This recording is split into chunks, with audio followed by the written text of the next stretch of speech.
প্রাণপ্রিয় আয়ারল্যান্ডবাসী, আরিশ বাংলা টাইমসের সুহৃদ পাঠক ও দর্শকবৃন্দ, আসসালামু আলাইকুম। আপনাদেরকে বিলম্বিত ঈদ মোবারক ও নববর্ষের শুভেচ্ছা। আশা করি এবারের ঈদ সবার আনন্দঘনভাবে অতিবাহিত হয়েছে।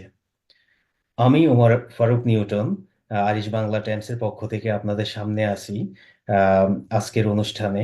পর্ব ঈদ গর্ব আমাদের আজকের অনুষ্ঠানের এক্সক্লুসিভ অনুষ্ঠানটি আমরা দুজন আয়ারল্যান্ডের ব্যক্তিকে নিয়ে, যারা আমাদের কমিউনিটির শ্রেষ্ঠ উপহার, আমাদের গর্ব, আহ, আমাদের সবার পরিচিত আইরিশ রাজনীতিতে এসে সফল প্রথম দুইজন বাংলাদেশী, জনাব আবুল কালাম আজাদ তালুকদার ভাই ও জনাব কাজী মোশতাক আহমেদ ইমন ভাই।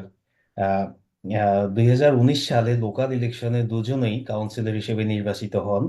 হাঁটি হাঁটি পা পা করে তারা তাদের 5 বছরের মেয়াদের শেষ প্রান্তে এসে পড়েছেন। আগামী জুনে হতে যাচ্ছে পরবর্তী local election, local councillor election. সুতরাং ওনাদের বর্তমান মেয়াদের অন্তিম সীমানায় উপনীত ওনারা। আজ আমরা ওনাদের কাছে শুনবো ওনাদের দীর্ঘ 5 বছরের অভিজ্ঞতা, কেমন গেল ওনাদের প্রথম টার্ম, কি সুখকর ও তিক্ত অভিজ্ঞতার মধ্য দিয়ে যেতে হয়েছে, কি চ্যালেঞ্জের মোকাবেলা ওনাদের করে আসতে হয়েছে এই 5 বছরে। ধৈর্য ধরে আমাদের সাথেই থাকুন। আমরা চেষ্টা করব অনুষ্ঠানটি যত সংক্ষিপ্ত করার। তারপরেও 5 বছরের ইতিহাস আসলে কম না, তার একটু সময় তো লাগবেই। আমাদের সাথে সে পর্যন্ত থাকুন। আমি পরম শ্রদ্ধেয় ইমন ভাই এবং আজাদ ভাই, আসসালামু আলাইকুম। আপনাদেরকে ঈদ ওয়ালাইকুম মোবারক এবং নববর্ষের শুভেচ্ছা। আমাদের প্রোগ্রামে আপনাদেরকে সুস্বাগতম। আমাদেরকে সময় দেওয়ার জন্য, আমাদেরকে ধন্য করার জন্য আপনাদেরকে ধন্যবাদ জানাই ও কৃতজ্ঞতা জ্ঞাপন করি। অনুষ্ঠানটি আপনাদের জন্য কিছু প্রশ্ন থাকবে, কিছু খোলামেলা আলোচনা সাজানো থাকবে। কোনো মানে 100% ফর্মাল কোনো অনুষ্ঠান না, জাস্ট আপনাদের সাথে আপনাদের অভিজ্ঞতা শেয়ার করাই আমাদের এই অনুষ্ঠানের, এই প্রোগ্রামের মূল উদ্দেশ্য, যাতে আমরা এবং আইরিশ কমিউনিটি, বাংলাদেশি কমিউনিটি বা অন্যান্যরা আপনাদের এই অভিজ্ঞতার সাথে পরিচিত হতে পারে। কারণ আপনারাই আমাদের পথ প্রদর্শক এবং আপনারাই নতুন এখানে। আমরা এই অভিজ্ঞতা আগে কোথাও কখনো পাই নাই। সুতরাং আপনাদের মাধ্যমেই এবং আপনাদের দিয়েই শুরু। সে অভিজ্ঞতা জানতে আমরা উদ্গ্রীবভাবে বসে আছি, কারণ আপনারা জানেন এই আইরিশ রাজনীতির ইনসাইড অ্যান্ড আউটসাইড, যেটা আমরা আসলে জানি না। তো প্রথমে আমি দুজনকে 30 সেকেন্ড করে সময় দেব আপনাদের আহ, আরিশ বাংলাদেশি কমিউনিটিকে, দর্শকদেরকে, মানে তাদের গ্রিটিংস, আপনাদের শুভেচ্ছা বক্তব্য দেওয়ার জন্য। তো আমি একে একে দুজনের কাছে আসতেছি। শুরুতে আমাদের শ্রদ্ধেয় ইমন ভাইয়ের কাছে আসতেছি। যে ইমন ভাই, আপনি আপনার শুভেচ্ছা বক্তব্যটা দর্শকদের সামনে উপস্থাপন করেন, এরপর শ্রদ্ধেয় আজাদ ভাই আসবে। ধন্যবাদ নিউটন, আমাকে এই অনুষ্ঠানে আমন্ত্রণ জানানোর জন্য। আম, এই অনুষ্ঠান যারা দেখবে সবাইকে আমার আন্তরিক অভিনন্দন এবং ধন্যবাদ জ্ঞাপন করছি। আম, আমি কাজী মোস্তাক আহমেদ ইমন, তুমি বললা। আমি ডাবলিনের স্যান্ডিফোর্ডে থাকি। আহ, এবং আমি এই সাথে সাথে অনুষ্ঠানের মাধ্যমে সবাইকে নববর্ষের শুভেচ্ছা এবং আমাদের যে ঐতিহ্য বাঙালির, এই ঐতিহ্যের যে সামনের যত অনুষ্ঠান সবকিছুর জন্য আগাম শুভেচ্ছা জানাচ্ছি। আমি ডাবলিনের স্যান্ডিফোর্ডে থাকি এবং 2019 সালে প্রথম লোকাল ইলেকশনে পার্টিসিপেট করি। কিন্তু আমি মেইন যে মেইন স্ট্রিম রাজনীতি যেটা ফিনে গেল এখানে, সেটাতে জয়েন করি 2012 সালের শেষে, 13 সালে বলতে গেলে। 2012 সালে পাসপোর্ট পাওয়ার পরে, আইরিশ পাসপোর্ট। তা শুরুতে আমি এখানে আহ, আমাদের পার্টির অনেকগুলো পজিশনে আমি ছিলাম। যেমন আমি এখানে ফিনাগেলের কনস্টিটিউয়েন্সির এক্সিকিউটিভ মেম্বার ছিলাম, যাদের কাজ ছিল কারা লোকাল ইলেকশনে দাঁড়াবে বা দল ইলেকশনে টিকিট পাবে, এই এই ধরনের কাজগুলো আমি করতাম। আমি কয়েক সময় ট্রেজারার ছিলাম। আহ, 1 বছর পিআরওর দায়িত্ব পালন করেছি। এগুলো হচ্ছে কাউন্সিলর হওয়ার আগে। 2014-তে আমাকে পার্টি থেকে প্রথম বলা হয় লোকাল ইলেকশনের জন্য। আমি তখন ডিনাই করি, কারণ আমার বাচ্চারা খুব ছোট ছিল। তারপরে দেখলাম যে 2019-এ যখন এরা বলল, তখনও প্রথম দিকে আমি ডিনাই করি। পরে 2019-এর ফেব্রুয়ারিতে আমাকে যখন আবার অফার দিল, তখন আমি এটা ভাবলাম যে লাস্ট একবার অপরচুনিটি নেওয়া যায়। তো তখন এটা নিয়ে আমি ওই একবারে, ওই বিষয়ে আসবো ইমন ভাই, আপনার হ্যাঁ, যে একবারে এখানে সেই নির্বাচিত হই। তাই এই জন্য আমার অভিজ্ঞতাটা আমি পরবর্তীতে শেয়ার করবো। এটা হচ্ছে আমার ব্রিফ একটা হ্যাঁ, আমরা জানতে ইন্ট্রোডাকশন। চাইবো অবশ্যই যে আপনার কিভাবে এই ধন্যবাদ। রাজনীতিতে আসা, আহ, ঢোকা অবশ্যই। আজাদ ভাই, আপনার শুভেচ্ছা বক্তব্যটা প্লিজ। হ্যাঁ, ধন্যবাদ ওমর ফারুক নিউটন এবং আইরিশ বাংলা টাইমসকে, এবং আমাদের এই অনুষ্ঠান যারা দেখবেন, এখন রেকর্ড করা, এবং ভবিষ্যতে যারা আয়ারল্যান্ডে এবং আয়ারল্যান্ডের বাহির থেকে যারা দেখবেন তাদের সবাইকে বাংলা নববর্ষের শুভেচ্ছা। এবং আহ, আমরা যে জিনিসটা বলবো, যে ইমন ভাই যেভাবে বললেন যে আমাদের আইরিশ রাজনীতিতে আসা, এবং তোমার ইন্ট্রোডাকশনেও যেটা বললে যে আমরা দুজন প্রথম বাংলাদেশি হিসেবে আইরিশ রাজনীতিতে আসা লোক, এবং আমি ব্যক্তিগতভাবে 2004 সালে এই দলের সাথে জড়িত, এবং তখন থেকে আমি রাজনীতি, মানে আইরিশ রাজনীতিতে আমি জড়িত, এবং তখন থেকে আমার ইচ্ছা ছিল যে আইরিশ রাজনীতিতে আমাদের বাংলাদেশের যেই পতাকা সেটাকে তুলে ধরা বিভিন্ন বিভিন্ন প্ল্যাটফর্মে, এবং আমাদের যে নিজস্ব কমিউনিটির বিভিন্ন সমস্যাগুলি সেগুলি তুলে ধরা, এবং সেই উদ্দেশ্য থেকেই আমি আসলে আইরিশ রাজনীতিতে জয়েন করেছি। ধন্যবাদ। অসংখ্য ধন্যবাদ। আপনাদের এই রাজনীতিতে আসাটা আমাদের জন্য একটা গর্বের বিষয়, সুখকর বিষয়, এবং আমরা এই কারণে গর্বিত। এই কারণে আপনাদেরকে ধন্যবাদ এই চ্যালেঞ্জটা আপনারা ঠিক করার জন্য আমাদের জন্য। আহ, আমি সংক্ষিপ্তভাবে আবার আসতেছি আহ, যে আমি জাস্ট আইরিশ রাজনীতিতে আপনাদের আগমনের বিষয়টা ইমন ভাই শুরু করছিলেন, আমি ইমন ভাইকে দিয়ে শেষ শেষ করাচ্ছি বিষয়টা। যে রাজনীতি শুরু করলেন, কিন্তু ধরেন 2019 ইলেকশনের আগে যে আপনাদের যে কি বিষয়টা আপনাদেরকে অনুপ্রাণিত করেছে রাজনীতিতে আসার জন্য, বা আপনাদের কি আগে থেকে কোনো মানে পূর্ব পরিকল্পনা ছিল কিনা যে রাজনীতিতে আপনারা আসবেন, এর সংক্ষিপ্ত ছোট করে যদি আমাদেরকে একটু আপনাদের হিস্ট্রিটা বলতেন। ইমন ভাই প্লিজ। ধন্যবাদ নিউটন। রাজনীতিতে আসার আগ্রহটা অনেক আগেই ছিল, কিন্তু আমি সবসময় চেয়েছিলাম যে আমি আইরিশ সিটিজেন হিসেবেই রাজনীতিতে আসব।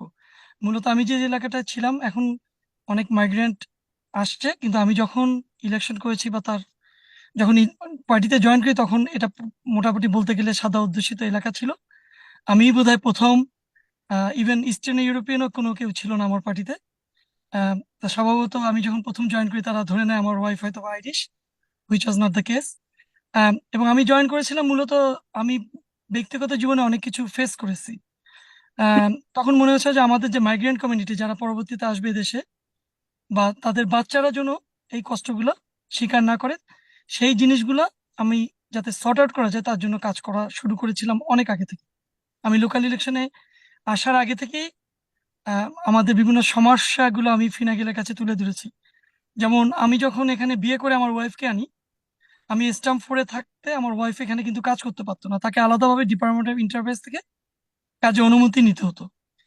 তা আমরা কিন্তু কয়েকজন মিলে প্রথম ফিনাগেল ইন্টারকালচার বলে একটা পার্টি থাকে, যেটার সাথে আমি এখন আর জড়িত নাই। আমি ওটা ইলেক্টেড হওয়ার পর আমি ছেড়ে দিয়েছি।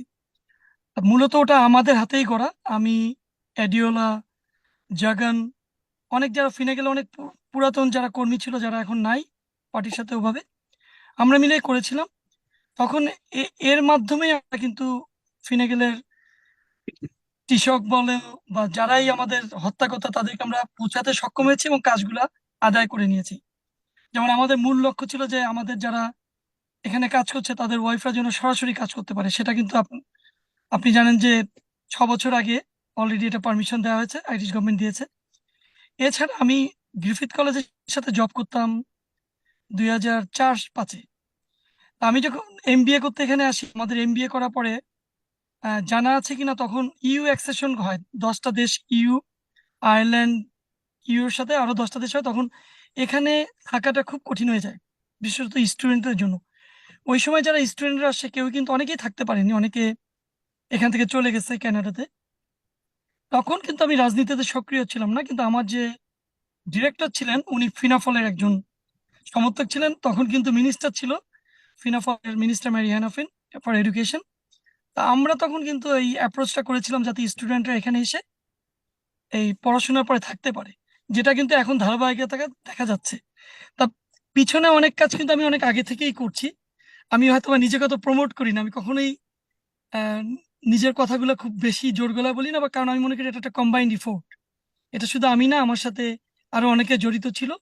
যেমন বিশেষত এই যে আমাদের যারা এখানে কাজ করছে, যাদের ওয়াইফরা এখন কাজ করার অনুভূতি পাচ্ছে, এটা সোললি আমার একার এফোর্ট না, এটা আমার সাথে আরো অনেকে ছিল।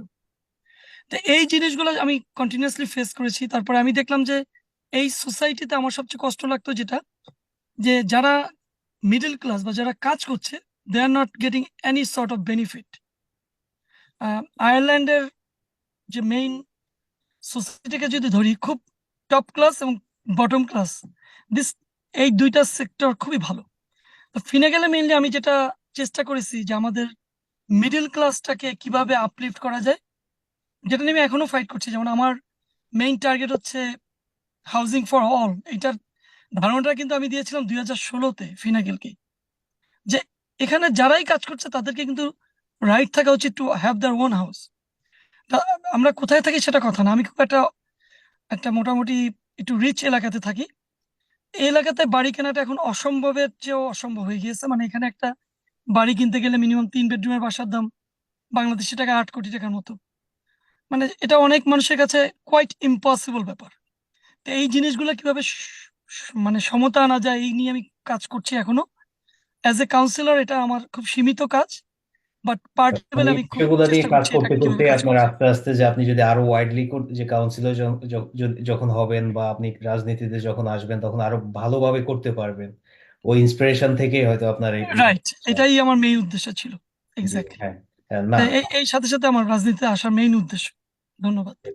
মানে ধন্যবাদ ইমন ভাই। না, বিষয়গুলো হচ্ছে যে আপনাদের এই বিষয়গুলো আমরা এই যে নতুন কিছু জানলাম যে এগুলো আপনি করছেন, যে কেন আপনি পপুলার, যে আপনার যেখানে ইমিগ্রেন্ট কম তারপরে আপনি ওইখান থেকে ইলেক্টেড হয়ে আসছেন, অবশ্যই আপনার কোনো কর্মের কারণে আপনাকে ওই এলাকার মানুষজন চিনছে, অথবা আপনি ওইভাবে আপনার রাজনীতিতে আসা, এগুলো আমাদের জানা দরকার।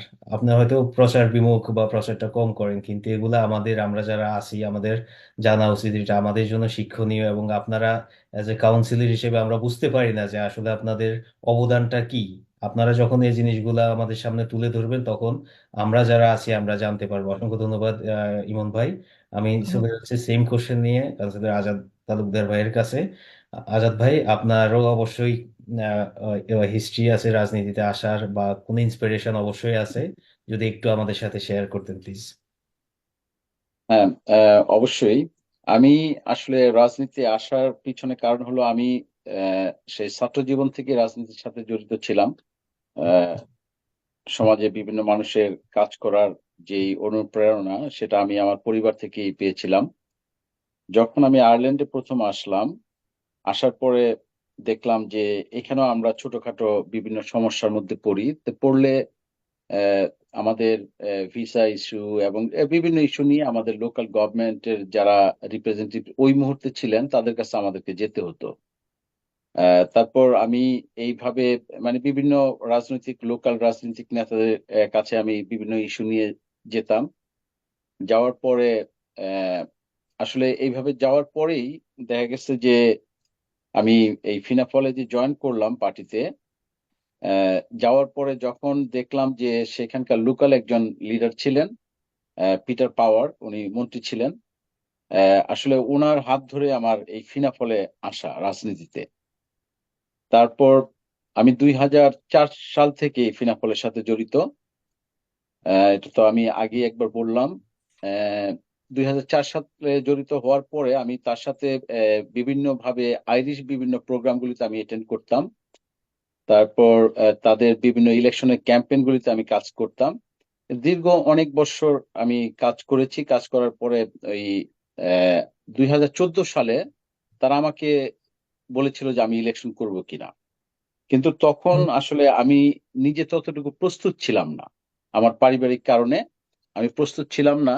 কারণ তখন আমার আহ, অর্থনৈতিক অবস্থা এবং ফ্যামিলি, ছোট বাচ্চা, আমার আমার ছোট মেয়েটা তখন মানে দুনিয়াতে আসবে। 2014 সালে তখন আমার ওয়াইফ প্রেগনেন্ট ছিলেন।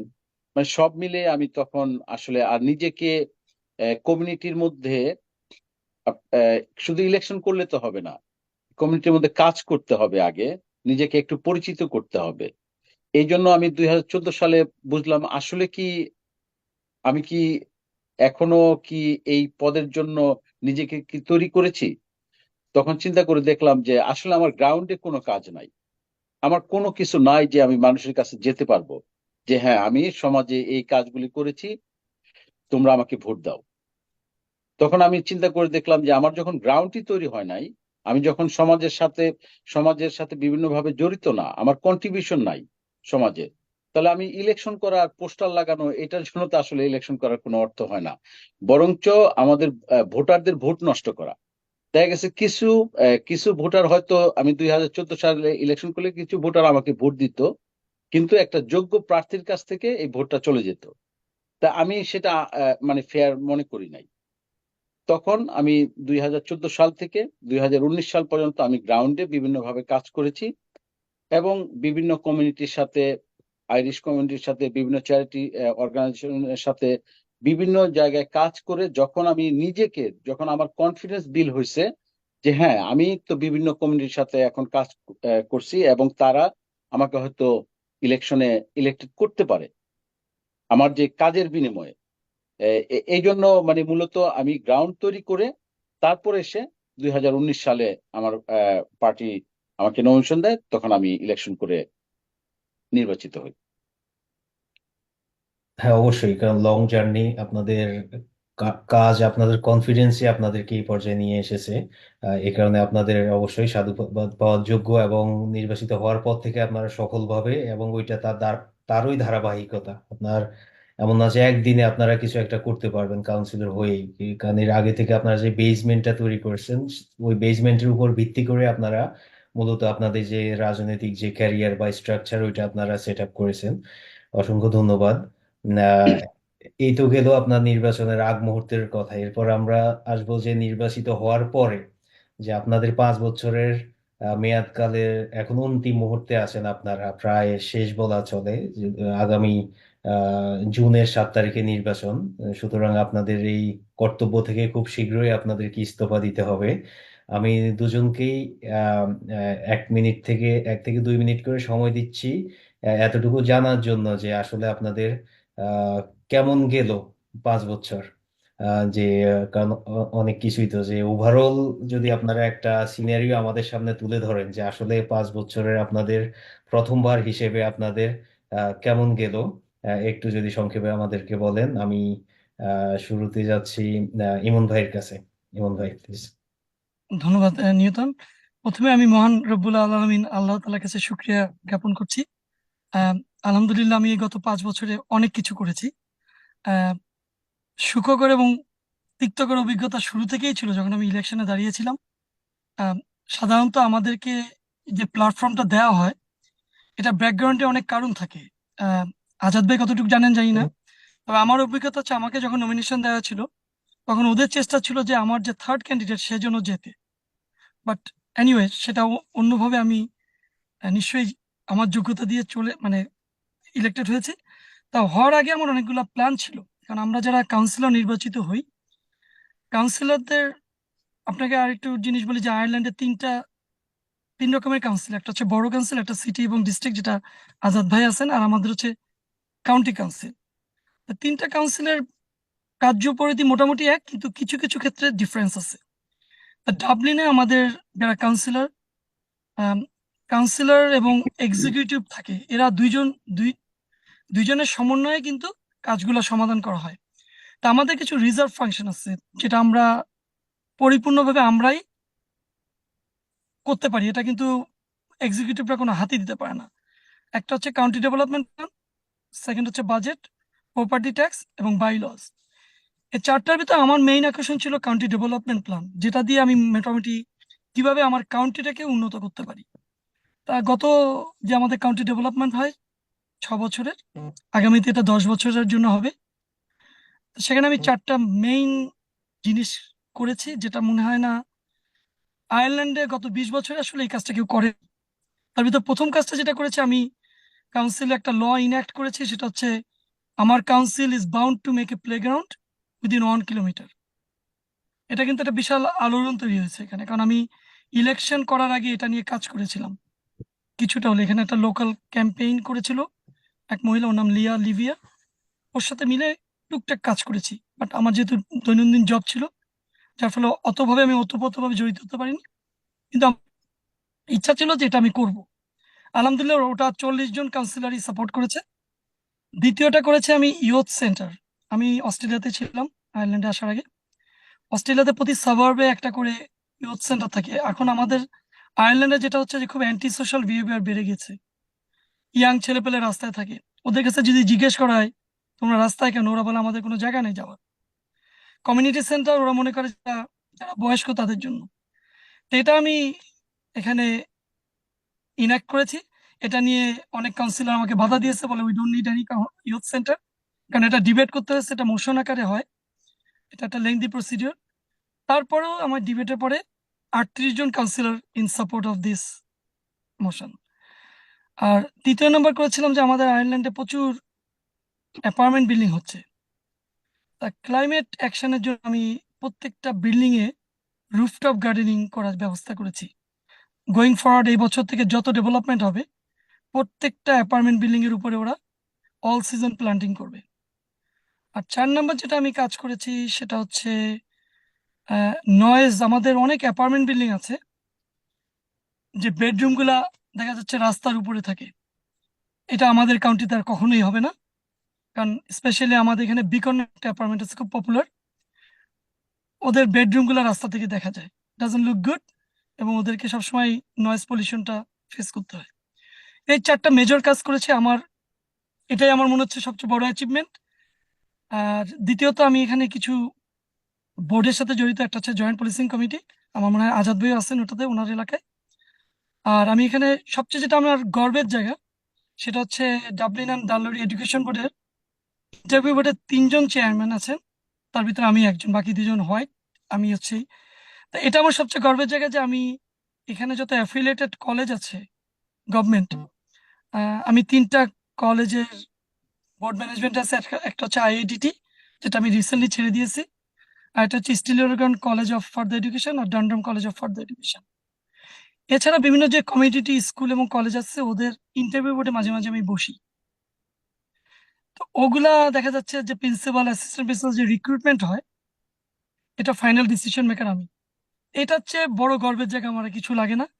আমার এই একটা কারণে আমি আবার কিন্তু আমার নামটা ফরওয়ার্ড করছি টু রান ফর ইলেকশন, কারণ এই বোর্ডটা আমি ধরে রাখতে চাই।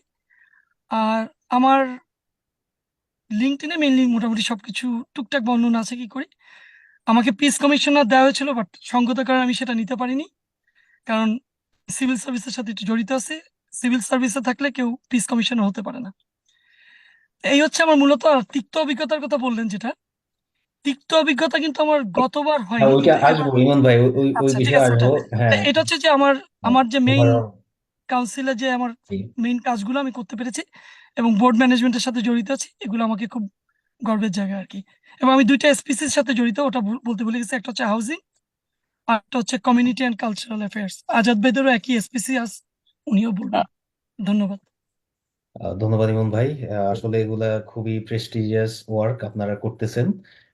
এই কারণে আমরা গর্বিত, আপনারা করতেছেন, আপনাদের কল্যাণে আমরা কিন্তু গর্ববোধ করতেছি। এটা আমি সব জায়গায় বলি, সব সময় বলি, কারণ আপনারা আমাদের গর্বের একটা জায়গা ধরে রাখছেন, যেখানে যে অবস্থায় আপনারা আছেন বলে এই কাজগুলো আপনারা করতে পারতেছেন, লগুলা এনেক্ট করতে পারতেছেন।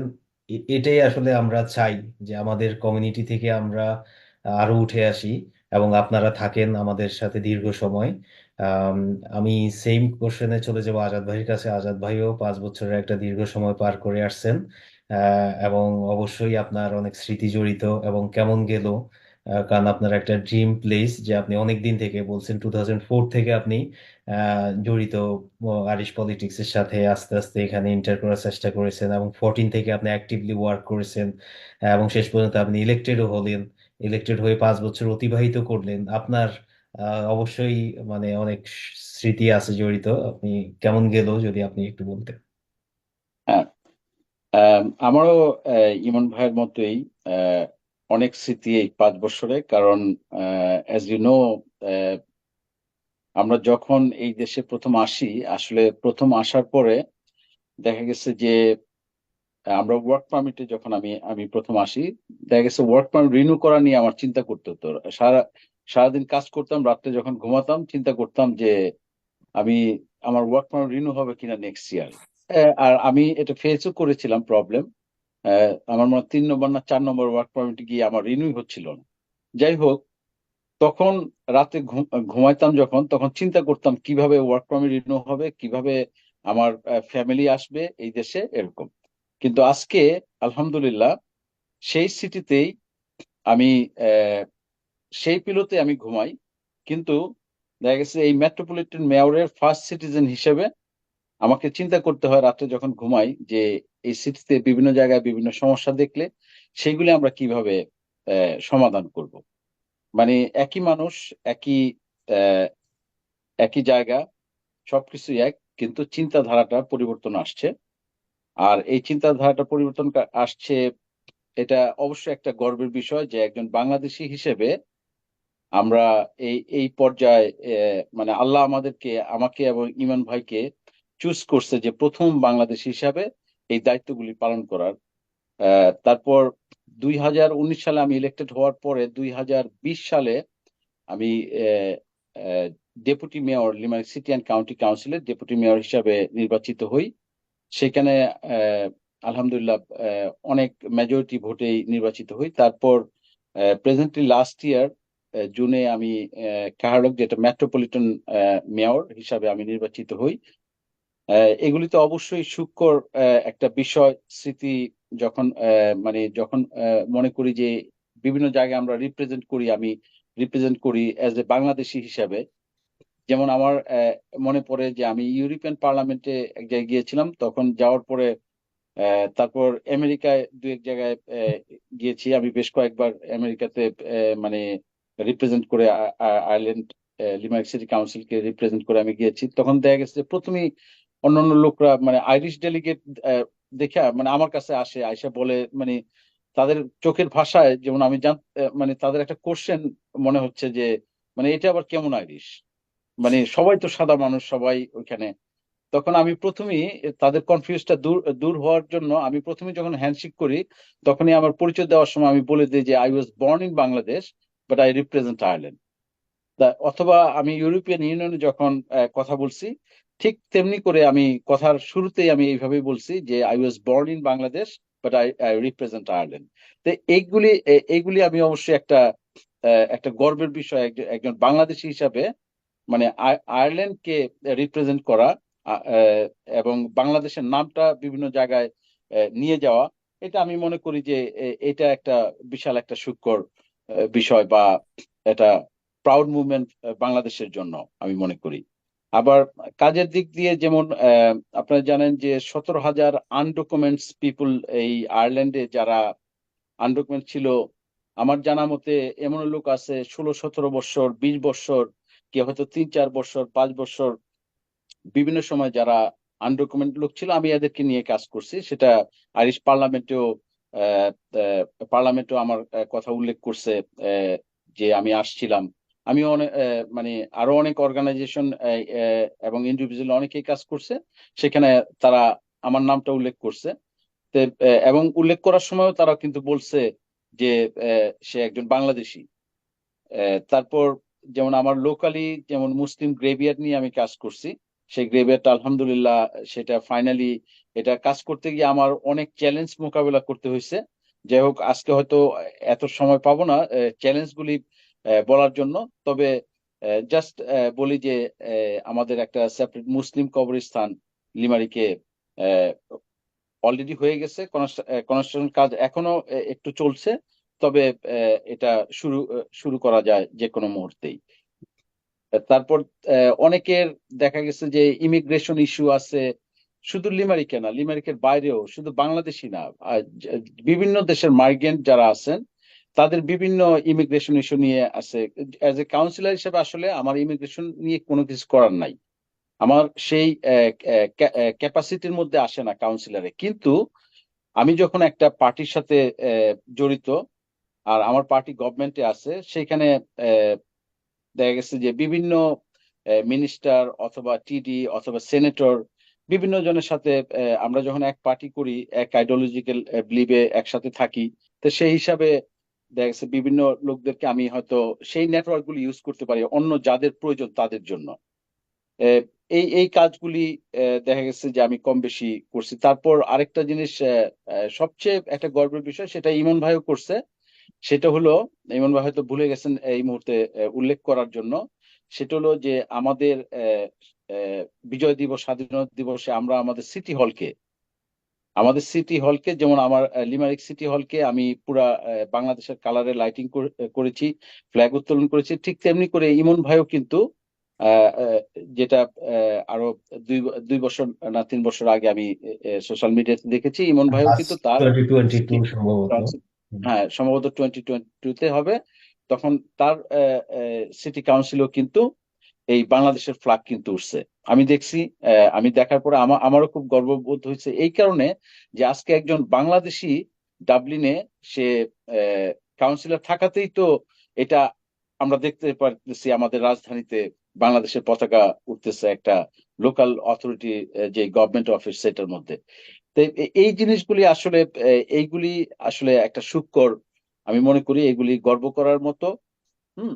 এটা যে আমরা আমরা গর্ব করা বলতে এজ এ কাউন্সিলর হিসেবে আমরা হচ্ছি এইটা গর্ব করার মতো না, যে বাংলাদেশটা যে বিভিন্ন জায়গায় পৌঁছতেছে সেই জিনিসটা গর্ব করার কথা বলছি আমি। ব্যক্তি ইমন বা ব্যক্তি আজাদের কথা আমি বলতেছি না, যে বাংলাদেশের জিনিসগুলি যে এই পর্যায়ে বিভিন্ন জায়গায় যে আমরা এই প্রেজেন্ট করতে পারতেছি, সেই গর্বের বিষয়টা আমি বলতেছি। অসংখ্য ধন্যবাদ আজাদ ভাই। আপনি যে বিষয়গুলো মেনশন করছেন, বিশেষ করে ইমিগ্রেশন যে ইস্যুটা এবং ভিসা রিনিউ যে বিষয়টা, এটা মানে আমার মনে হয় এখানে আমরা সবাই এই প্রসেসের মধ্য দিয়ে যাওয়া লাগছে এবং আমাদের কি কাঠখড় পোহানো লাগছে এবং লাগতেছে, এটা যারা এর মধ্য দিয়ে গিয়েছে তারাই একমাত্র বুঝতে তবে পারে। আরেকটা জিনিস মাঝখানে আমি একটা সেকেন্ড তোমাকে ডিস্টার্ব করি। বর্তমানে যেমন আমাদের এটা ডাবলিনে এই প্রবলেমটা নাই, ইমিগ্রেশনের যে ভিসার জন্য যে রিনিউ করতে যে সময় লাগে, এখানে প্রায় 16-17 সপ্তাহ সময় লাগে। হ্যাঁ, এটা আসলে খুবই একটা পেইনফুল, কারণ অনেকে দেখা গেছে যে আহ, বাংলাদেশে যাবে অথবা হলিডেতে যাবে, অথবা তার অন্য কোনো প্ল্যান আছে, অথবা জবের কারণে তার ওই জিএনএ কার্ডটা প্রয়োজন হয়, কিন্তু এই লিমারিক ইমিগ্রেশন এটা প্রায় 16 থেকে 17 সপ্তাহ সময় নেয়। আমি বলতে চাই আমাদের কমিউনিটির যদি কেউ এরকম থাকে যে তাদের এই সমস্যাটা থাকে যে তারা অ্যাপয়েন্টমেন্ট পাচ্ছে না, তাহলে কোনো সমস্যা নাই। আহ, আমি হয়তো সেটা ব্যবস্থা করতে পারবো, তার যদি রিয়েলি প্রয়োজন হয় তাহলে আমি এটা সাথে সাথে ব্যবস্থা করে দিতে পারবো। হ্যাঁ, এই ইস্যুটা আসলে এখনো ম- আমাদের মধ্যে আছে, যেটা বিশেষ করে লিমেরিকে, যেটা অনেকেই সাফার করে। অসংখ্য ধন্যবাদ আজাদ ভাই। আর আপনি একটা কথা বলছেন যে আপনি রিপ্রেজেন্ট করেন, যে আপনি বর্ন ইন বাংলাদেশ কিন্তু you represent Ireland. It's a very powerful word to represent us as a Bangladeshi, because আমরা বাংলাদেশি হিসেবে এখনো আমরা অনেক পিছিয়ে। কিন্তু সে তুলনায় ধরেন আপনারা যে আমাদেরকে তুলে ধরতেছেন বিভিন্নভাবে, এই কারণে আমরা আপনাদের প্রতি কৃতজ্ঞ। এবং আপনাদের মতো যারা আছেন, ইমন ভাই, আজাদ ভাই এবং অন্যান্য দেশে যারা আমাদেরকে রিপ্রেজেন্ট করেন এবং আমাদের দেশকে তুলে ধরেন, তুলে ধরার চেষ্টা করেন, সবার প্রতি আমরা কৃতজ্ঞতা বোধ প্রকাশ করি। প্রত্যেকের ইন্ডিভিজুয়াল যে এফোর্টটা, এটা আসলে মানে আহ, ছোট হলেও এটা কাউন্টেবল। যেমন ওই দিন আমি দেখছি বাংলাদেশি এক আর্কিটেক্ট টাইম ম্যাগাজিনের 100 পাওয়ারফুল পার্সনের একজন, উইমেন, কি নাম? একটা উইমেন ছিল। উইমেন, হ্যাঁ। তো হ্যাঁ, এগুলো আমার কাছে ভালো দেয়, একটা সুখকর অনুভূতি আমাদেরকে দেয় যে আমরা আসলে আমাদের আহ আস্তে আস্তে এগিয়ে যেতে হবে, মানে প্রত্যেকের কালেকটিভ অথবা ইন্ডিভিজুয়াল অথবা কেউ যদি কিছু করতে আসে তাকে আমরা সাপোর্ট দিয়ে এগিয়ে নিয়ে যাওয়া, এটা আমাদের জন্য খুবই দরকার এবং খুবই প্রয়োজন। এখানে আপনি বলছেন যে আপনি ব্যক্তি আজাদ তালুকদার বা আপনি ব্যক্তি কাজী ইমন আহমেদ, এখানে বিবেচ্য বিষয় না। বিবেচ্য বিষয় আমাদের হচ্ছে যে as a community as a whole, মানে সবাইকে আমাদেরকে ওইভাবে দেখতে হবে যে একজন ব্যক্তি মানে ওই ব্যক্তিটা আমার দেশকে রিপ্রেজেন্ট করে, আমার কমিউনিটিকে রিপ্রেজেন্ট করে, ওইভাবে আমাদেরকে দেখতে হবে। যে রাদার দেন একজন ব্যক্তি আজাদ বা ব্যক্তি ইমন ভাই, এভাবে না দেখে। অসংখ্য ধন্যবাদ আপনাদেরকে। আপনাদেরকে আহ, আমি ধন্যবাদ দিয়ে ছোট করতে চাই না। আপনাদের কাজ করতেছেন, করে যাচ্ছেন, either as a public representative, either ব্যক্তিগতভাবে আপনারা আগেও করেছেন ইলেক্টেড হওয়ার আগে। আশা করি আপনারা করে যাবেন, এই আশা আমরা ব্যক্ত করব। আম, এরপর আমরা একটা বিষয় আপনাদের সামনে আমি জানতে চাই, বা আমাদের দর্শক যারা আছে, শ্রোতা আছে, সবার একটা কিউরিসিটি, কারণ এখানে তো আমরা আপনাদের আগে কাউকে পাই নাই, এবং আপনারাই প্রথম যে এখানে আপনারা এই পজিশনে আছেন, এখানকার পাবলিক রিপ্রেজেন্টেটিভ হিসেবে। আপনাদের কাউন্সিলর হিসেবে থাকাটা আপনাদের একটা চাকুরি বা একটা জব, যে আপনাদের ডে টু ডে একটা রেসপন্সিবিলিটি থাকে, ডিউটিস থাকে, যেটা ধরেন আমরা অন্য প্রফেশনাল অবশ্যই আমাদের একটা ডে টু ডে রেসপন্সিবিলিটি থাকে। তো আমাদের একটা কিউরিসিটি জানার যে আসলে আপনারা দৈনন্দিন কি কাজটা করেন অ্যাজ এ কাউন্সিলর হিসেবে, অথবা অ্যাজ এ আজাদ ভাই যদি কাহারলগ বা সিটি মেয়র, আগে ডেপুটি মেয়র ছিলেন, যে আপনাদের ডে টু ডে কাজগুলাকে আমরা হয়তো অনেকে মনে করি যে কাউন্সিলর হিসেবে আপনাদের আসলে কাজটা কি, এই জিনিসটা সংক্ষিপ্তভাবে আমি আগে জানতে চাইবো, চলে যাই আজাদ ভাইয়ের কাছে, এরপর আমি ইমন ভাইয়ের কাছে আসি। আহ, ধন্যবাদ নিউটন। আসলে কাউন্সিলর কাজটা আমাদের যে কাজগুলি, মেন কাজটা হলো আমরা লোকাল গভর্নমেন্ট, লোকাল অথরিটিতে আমরা পলিসি মেক করি বিভিন্ন বিষয়ে। আর পলিসি মেক করার জন্য বিভিন্ন পলিসি কমিটি আছে। সেই কমিটিগুলিতে যে আমাদের লিমারিকে 40 কাউন্সিলর আছে, তাদেরকে বিভিন্ন কমিটিগুলিতে ভাগ করে দেয়া হয়, এবং তারা বিভিন্ন জায়গায় দায়িত্ব দায়িত্ব নেয়। এবং যেমন একটা এক্সাম্পল, হাউজিং কমিটি আছে, পুলিশিং কমিটি আছে, তারপর এনভায়রনমেন্ট কমিটি আছে, তারপর কমিউনিটি ডেভেলপমেন্ট আছে, তারপর ফাইন্যান্সিয়াল বিভিন্ন এরকম বিভিন্ন কমিউনিটি কমিটি আছে। সেই কমিটিগুলিতে তাদের কাউন্সিলরদের কাজ হলো সেই বিষয়গুলিতে পলিসি মেক করা। এবং আহ, ইমন ভাই একটু টাচ দিয়ে গেছেন, সেটা হলো বাজেটের ব্যাপারে। যেমন লিমারিক সিটি অ্যান্ড কাউন্টি কাউন্সিলের মধ্যে যে বাজেটটা হবে সেটা আমাদেরকে পাস করতে হয়। তারপর লোকাল প্রপার্টি ট্যাক্স, যে যে লোকাল যে ট্যাক্স গুলি আছে, এই ট্যাক্স গুলির ব্যাপারে আমাদেরকে সিদ্ধান্ত নিতে হয়। এবং সবচেয়ে গুড নিউজ হচ্ছে গত 2-3 বছর আমরা কিন্তু কোনো ট্যাক্স বাড়াই নাই। আমাদের লিমারিকে সিটির যত প্রপার্টি ওনার আছে, তারা তারা অবশ্যই জানেন যে এবং আমি নিজেও ব্যক্তিগতভাবে এটার জন্য লবিং করছি যে যাতে কোনো ট্যাক্স বাড়ানো না হয়। এবং এই জাতীয় কাজগুলি আমরা বিহাইন্ড দ্য সিন আমাদের কাজ করতে হয়। তারপর তো বিভিন্ন প্রোগ্রামগুলিতে, যেমন আমি অ্যাজ এ লাইক গতকালকেই আমি গতকালকে 2টা প্রোগ্রামে আমি অ্যাটেন্ড করতে হয়েছে আমার। একটা এই আমাদের ইউনিভার্সিটিতে, লিমারিক ইউনিভার্সিটিতে একটা প্রোগ্রামে আমি অ্যাটেন্ড করছি অ্যাজ এ কার্লক হিসাবে, মেট্রোপলিটন মেয়র হিসাবে। আর একটা প্রোগ্রাম দিনের বেলা একটা ব্রডফোর্ড রুতে একটা প্রোগ্রাম, একটা চ্যারিটি অর্গানাইজেশন 25 বছর পূর্তি হিসাবে। সেই প্রোগ্রামগুলিতে এইগুলি কাজ করতে হয়। ঠিক অফিসিয়ালিও আমাদের বিভিন্ন পলিসি মেকিং এ, বিভিন্ন মিটিং গুলিতে আমাদেরকে অ্যাটেন্ড করতে হয়। এবং আহ, যেমন আমি আহ, কয়েকটা কমিটিতে আছি, যেমন পুলিশিং কমিটিতে আমি আছি লিমারিকে। তারপর কমিউনিটি ডেভেলপমেন্ট কমিটিতে আছি। তারপর আমি এনভায়রনমেন্ট কমিটিতে আছি। তারপর আমি লিমারিক যে মিল্ক মার্কেট ট্রাস্টি, সেটার মধ্যে আমি আছি। তারপর বোর্ড অফ ডাইরেক্টর পল পার্টনারশিপে আছি। তো এইগুলি কিন্তু গুলিতে কিন্তু আমাকে সময় দিতে হয়। বা শুধু সময় না, যে কোনো একটা মিটিং গেলে একটা মিনিমাম তার একটা নলেজ রাখতে হয়। আর নলেজ রাখতে হলে অবশ্যই এটা নিয়ে একটু রিসার্চ। পড়তে হয়। হ্যাঁ, রিসার্চ করতে হয় যে এই আমি যে এই মিটিং এ যাব, এখানে এজেন্ডা দেওয়া থাকে আগে। সেই এজেন্ডার ব্যাপারে একটু সময় দিতে হবে অবশ্যই। তাকে জানতে হবে একটা বিষয়, আমি তো হুট করে গিয়ে কথা বলতে পারবো না, আমাকে সে বিষয়ে জানতে হবে। তাহলে এটার পিছনে কিন্তু মানে সেই মিটিং এ গিয়ে যে সময় দেওয়া, পলিসি মেক করা, এবং পলিসি মেক করার জন্য কিন্তু নিজেকে তৈরি করতে হয় আগে। হ্যাঁ, তো এইগুলি অনেক টাইম কনসার্ন আছে, অনেক সময় দিতে হয়। তারপর তো আরো মানে বাহিরে যেই ইন্ডিভিজুয়াল পার্সনদেরকে আমরা রিপ্রেজেন্ট করি, সেইখানে তো আমাদের কাজ আছেই। হ্যাঁ, এই জন্য অফিসিয়াল আসলে অনেক অনেক কাজ করতে হয়, অনেক অনেক পলিসি মেক করতে হয়। যেমন আহ, যে হাউজিং থেকে শুরু করে আহ, মানে বিভিন্ন বিষয়ে কিন্তু এই আমাদেরকে ভিতরে থেকে পলিসি মেক করতে হয়। এই জন্য আসলে বিহাইন্ড দ্য সিন অনেক অনেক রেসপন্সিবিলিটি, অনেক অনেক কাজ অবশ্যই আছে। হ্যাঁ, অবশ্যই। আর আপনারা কাউন্সিলর তো শুধু একটা কমিউনিটিকে রিপ্রেজেন্ট করতেছেন না, আপনারা সব কমিউনিটির, সবাই সব দেশের হ্যাঁ, হ্যাঁ, কমিউনিটি গ্রুপকে। রিগার্ডলেস রিগার্ডলেস দ্য ন্যাশনালিটি, এখানে আসলে এখানে তো আলাদাভাবে ভাগ করার কোনো কিছু নাই। যখন একজন কাউন্সিলর হবে, তার সেই এরিয়াতে যত রেসিডেন্ট আছে, সে ইমিগ্রেন্ট হতে পারে, সে আইরিশ হতে পারে, রিগার্ডলেস, মানে এনিবডি, হ্যাঁ, যে কোনো মানুষ তার অধিকার আছে তার কাউন্সিলর কাছে যাওয়া, তার সমস্যা নিয়ে যাওয়া। আবার এরকম না যে অনেক হয়তো মনে করে যে আমি কাউন্সিলর কাছে গেলাম, সে এটা করে মানে সাথে সাথে কেন করে দিল না।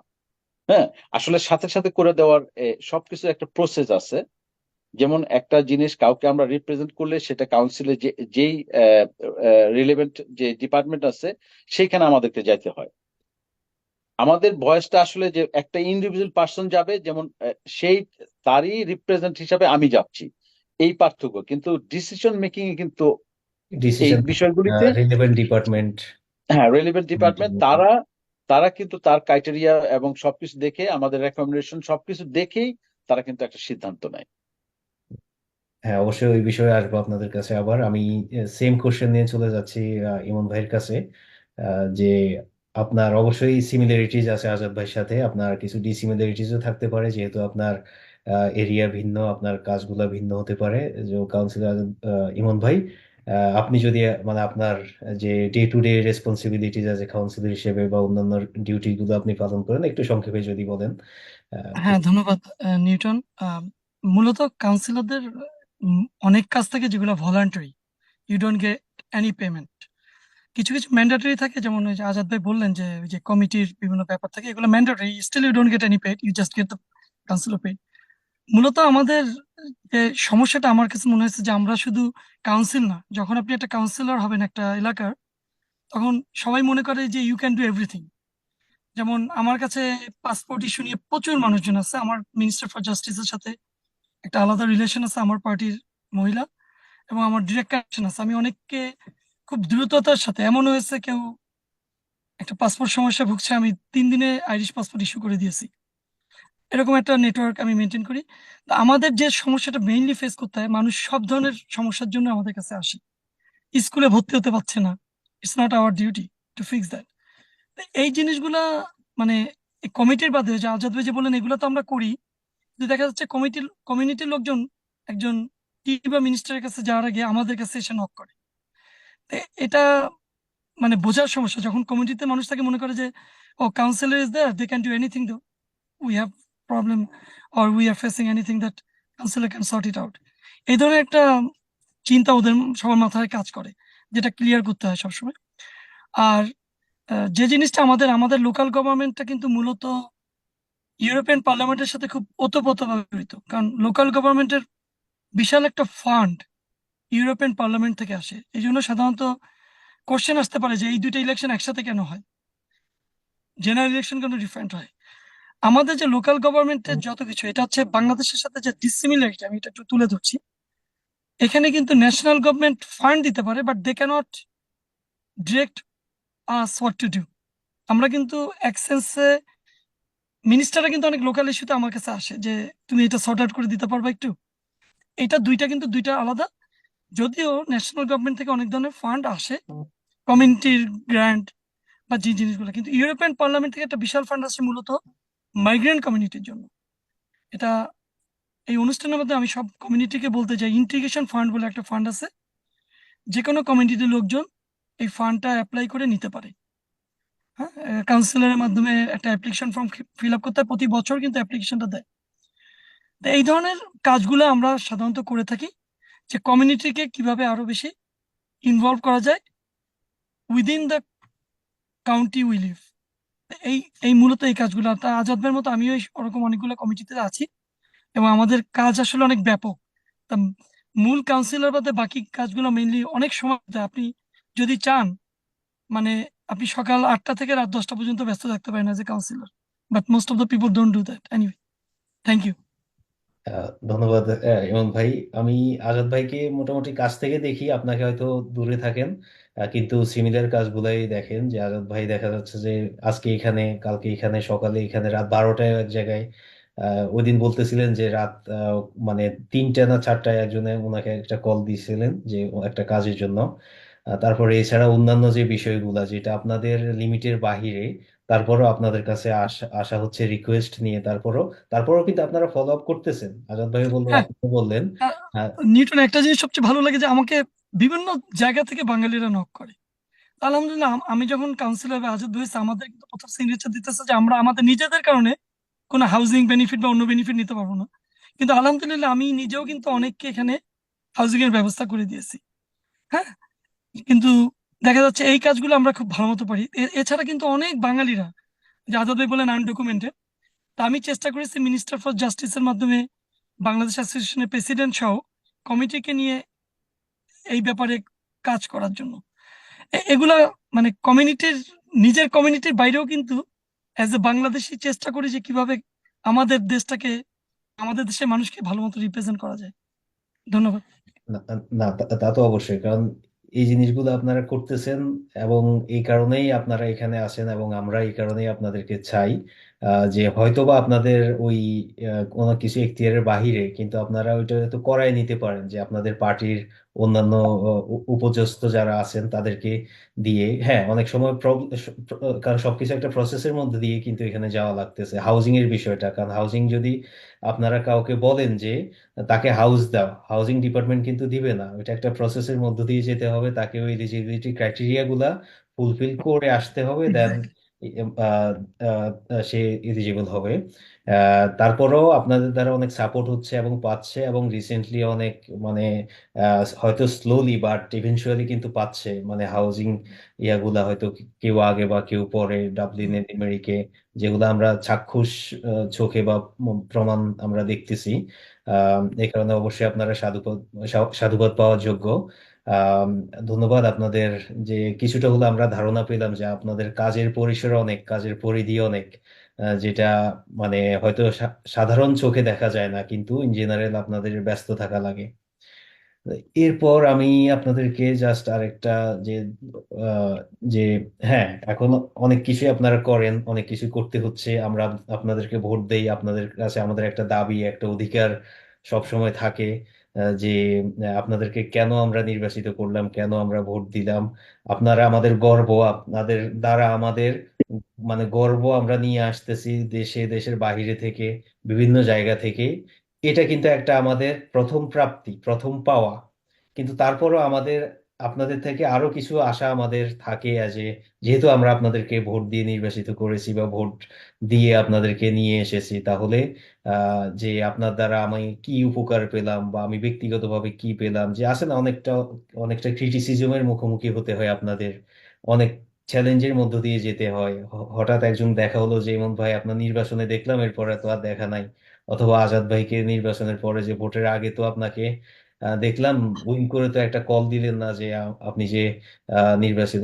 এমন যে অনেক কিছু আপনাদেরকে ছোটখাটো, যে তিক্ত অভিজ্ঞতার মধ্য দিয়ে যেতে হয়, অনেক চ্যালেঞ্জের মধ্য দিয়ে যেতে হয়।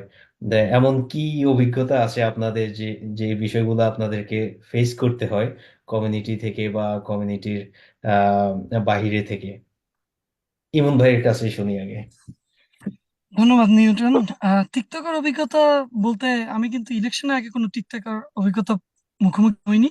গতবার যখন দাঁড়িয়েছিলাম, হওয়ার পরে যে টিকটকের অভিজ্ঞতা আমাকে সবসময় তাড়িত করে, কেউ একজন কোনো প্রবলেম নিয়ে আসতে বলে আমি তোমাকে 1 নম্বর ভোট দিয়েছি। এখন এটা আমার জন্য সবচেয়ে তিক্তকর অভিজ্ঞতা, কারণ আমি জানি না ওই লোকটা আসলে কিন্তু 1 নম্বর দিয়েছে কিনা। It's a common practice in Ireland. Ultimately হয়তো বা দেয় না, যাতে আমি ওর কাজটা করে দেই, এই জন্য এটা বলে। ইরেসপেক্টিভ কে কি বললো ওটা আমি আসলে কেয়ার করি না। মানে 1 নম্বর দিকে আর 2 নম্বর, আমার কাজই হচ্ছে কাজটা করে দেওয়া। কিন্তু এটা একটা তিক্তকর অভিজ্ঞতা, সবাই যখন কাজ নেয় বলে তোমাকে আমি 1 নম্বর ভোট দিয়েছিলাম। হ্যাঁ, আরো তিক্তকর অভিজ্ঞতা, যে লোকটা আমাকে, তিক্তকর থেকে সুখকর অভিজ্ঞতা যেটা আমি একটু বলতে পারি, জি। যে আমাকে হয়তো একসময় পছন্দই করতো না, এখন এই লোকটাই আমাকে বলে তোমাকে আমি সাহায্য করতে চাই নেক্সট ইলেকশনে। এটা এক ধরনের, একসময় ওই লোকটার কাছ থেকে আমি তিক্তকর অভিজ্ঞতা পেয়েছি। আমি গতবার, আমার কাছে আলহামদুলিল্লাহ খুব ভালো ছিল আয়ারল্যান্ডের এনভায়রনমেন্ট। এবার আমার অনেক তিক্ততার অভিজ্ঞতার মুখোমুখি হতে হচ্ছে। আয়ারল্যান্ডে একটা অ্যান্টি ইমিগ্রেন্ট সেন্টিমেন্ট চলতেছে। আমার জীবনে যেটা ঘটেনি, আমি কারো কাছ থেকে একটা ফোন পেয়েছি, সে আমাকে গালাগালি দিয়ে বলছে ইউ শুড স্টেপ ডাউন, এবং বলছে যে এই দেশ শুধু আইরিশদের। এরকম কিছু তিক্তকর অভিজ্ঞতার মধ্যে এবার যেতে হচ্ছে, যেটা কখনোই আমার এটা নিশ্চয়ই আমার এলাকার লোকজন করছে না, কিন্তু আননোন কল এগুলো অবশ্যই there are certain departments who are looking after this. আমি এটা নিয়ে একটু, এবার আমার কাছে মনে হচ্ছে যে আয়ারল্যান্ডের, যে আমরা যে কমিউনিটি বিভিন্ন দেশ থেকে এসে এখানে যে বিভিন্ন রকম প্ল্যাটফর্মে আসছি, এটা হয়তো বা অনেকের কাছে ঠিক ভালো লাগছে না। তা এগুলা আমাদের জন্য তিক্তকর অভিজ্ঞতা। আরেকটা তিক্তকর অভিজ্ঞতা আমার খুব ফেস করতে হচ্ছে। সবাই জানে বোধহয় যে আমি শহীদ মিনার নিয়ে কাজ করছি, আলহামদুলিল্লাহ এটা খুব শীঘ্রই হয়ে যাবে। তো এটা করতে গিয়ে আমাকে অনেক কাঠখড় পোহাতে হয়েছে। এটা জানা আছে বোধহয় সবার যে আমাদের যে শহীদ মিনার, এটা কিন্তু আমাদের একটা বিশাল গর্বের জায়গা, এবং ইউনাইটেড নেশনস দিয়ে, ইউনেস্কো দিয়ে কিন্তু এটা অ্যাপ্রুভড মাদার ল্যাঙ্গুয়েজ ডে। তো এটা যখন প্রথম আমি মোশন আকারে দিই, তখন আমার কাউন্সিলর আমাকে দু একজন বলে, তুমি কি বাংলাদেশে এজেন্ডা নিয়ে আসছো আয়ারল্যান্ড? এই একটা কথা আমার শুনতে হয়েছে।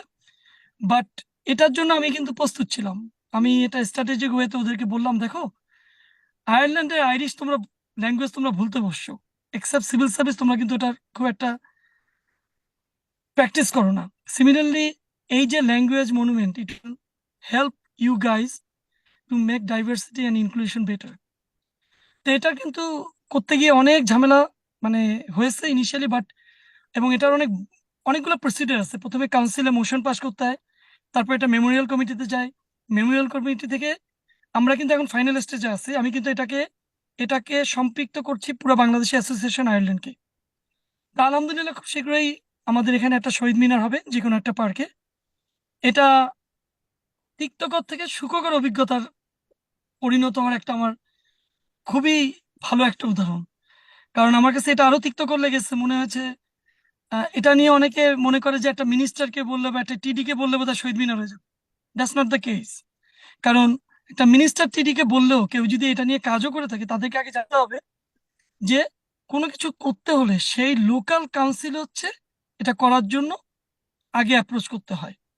সুতরাং যদি একটা টিডি মিনিস্টারকেও এই মনুমেন্ট বা যে কোনো কিছুর জন্য অ্যাপ্রোচ করলে, তারা কিন্তু আলটিমেটলি কাউন্সিলকেই জানাবে।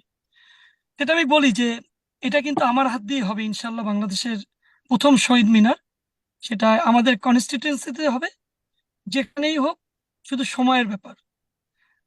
এটা আমার কাউন্সিলর থাকি আর না থাকি, ইনশাল্লাহ এই কাজটা হবে। এটা আরো কিছু সময় লাগবে। এটা হচ্ছে তিক্তকর থেকে সুখকর অভিজ্ঞতার উদাহরণ। ইনশাল্লাহ আমরা এর বাইরে চাই যে আমার তেমন কোনো তিক্তকর অভিজ্ঞতা নেই। এই তিক্ত ধন্যবাদ। অভিজ্ঞতা আপনার সুখকর অভিজ্ঞতায় রূপ নিক, আর তিক্ত অভিজ্ঞতা থাকবেই। কারণ হচ্ছে যে এখানে কারণ আপনারাই হচ্ছেন যে এখানে নতুন প্রথম আসতেছেন, চ্যালেঞ্জটা আপনাদেরকে। কারণ হচ্ছে আপনি যেটা বললেন যে ইলেকশনের আগে আপনার অনেক তিক্ত অভিজ্ঞতার মুখোমুখি হতে হয়নি, কিন্তু এরপরে হয়েছে। কারণ ঝড় আপনার বড় গাছেই লাগে। কারণ সবাইকে নিয়ে কিন্তু সবাই কথা বলবে না, কথা তাদেরকেই বলবে যারা একটা দায়িত্বের জায়গায় আছেন এবং দায়িত্বের জায়গা থেকে কাজ করেন। এবং কারণ আপনারা কিছু করলে সবকিছুই ভিজিবল, সবাই দেখে। এর থেকে অনেকের হয়তো অভিমান থেকে অনেক ক্ষেত্রে অনেক কিছু বলে। আবার ধরেন অ্যান্টি ইমিগ্রেন্ট যে বিষয়টা বলছেন, যে হ্যাঁ অনেকে দেখতেছে আপনাদের সফলতাগুলো, দেখতেছে আপনারা আসতেছেন, অন্য দেশি মানুষ বড় বড় পজিশনে, ডাক্তার, ইঞ্জিনিয়ার, অ্যাকাউন্টেন্ট, বড় বড় জায়গায় জব করতেছে, তাদের বিষয়গুলা আহ, তাদের চোখে লাগতেছে। এই কারণেই মূলত এগুলা। কিন্তু এটা সংখ্যা যদি আপনি হিসেব করেন তাহলে কিন্তু খুব বেশি না, খুব কম। এটা হুম। মানে সব জায়গায় আছে, সব জায়গায় থাকবে, এটাই স্বাভাবিক, এবং এটা নিয়েই চলতে হবে। আর আমরা যেহেতু অন্য দেশি, অন্য কালচারের, এবং এই এই বিষয়গুলো ফেস আমাদের করতে হবে। কিন্তু আপনাদেরকে হাল ছাড়লে হবে না, আপনাদেরকে শক্ত হাতে এগিয়ে যেতে হবে।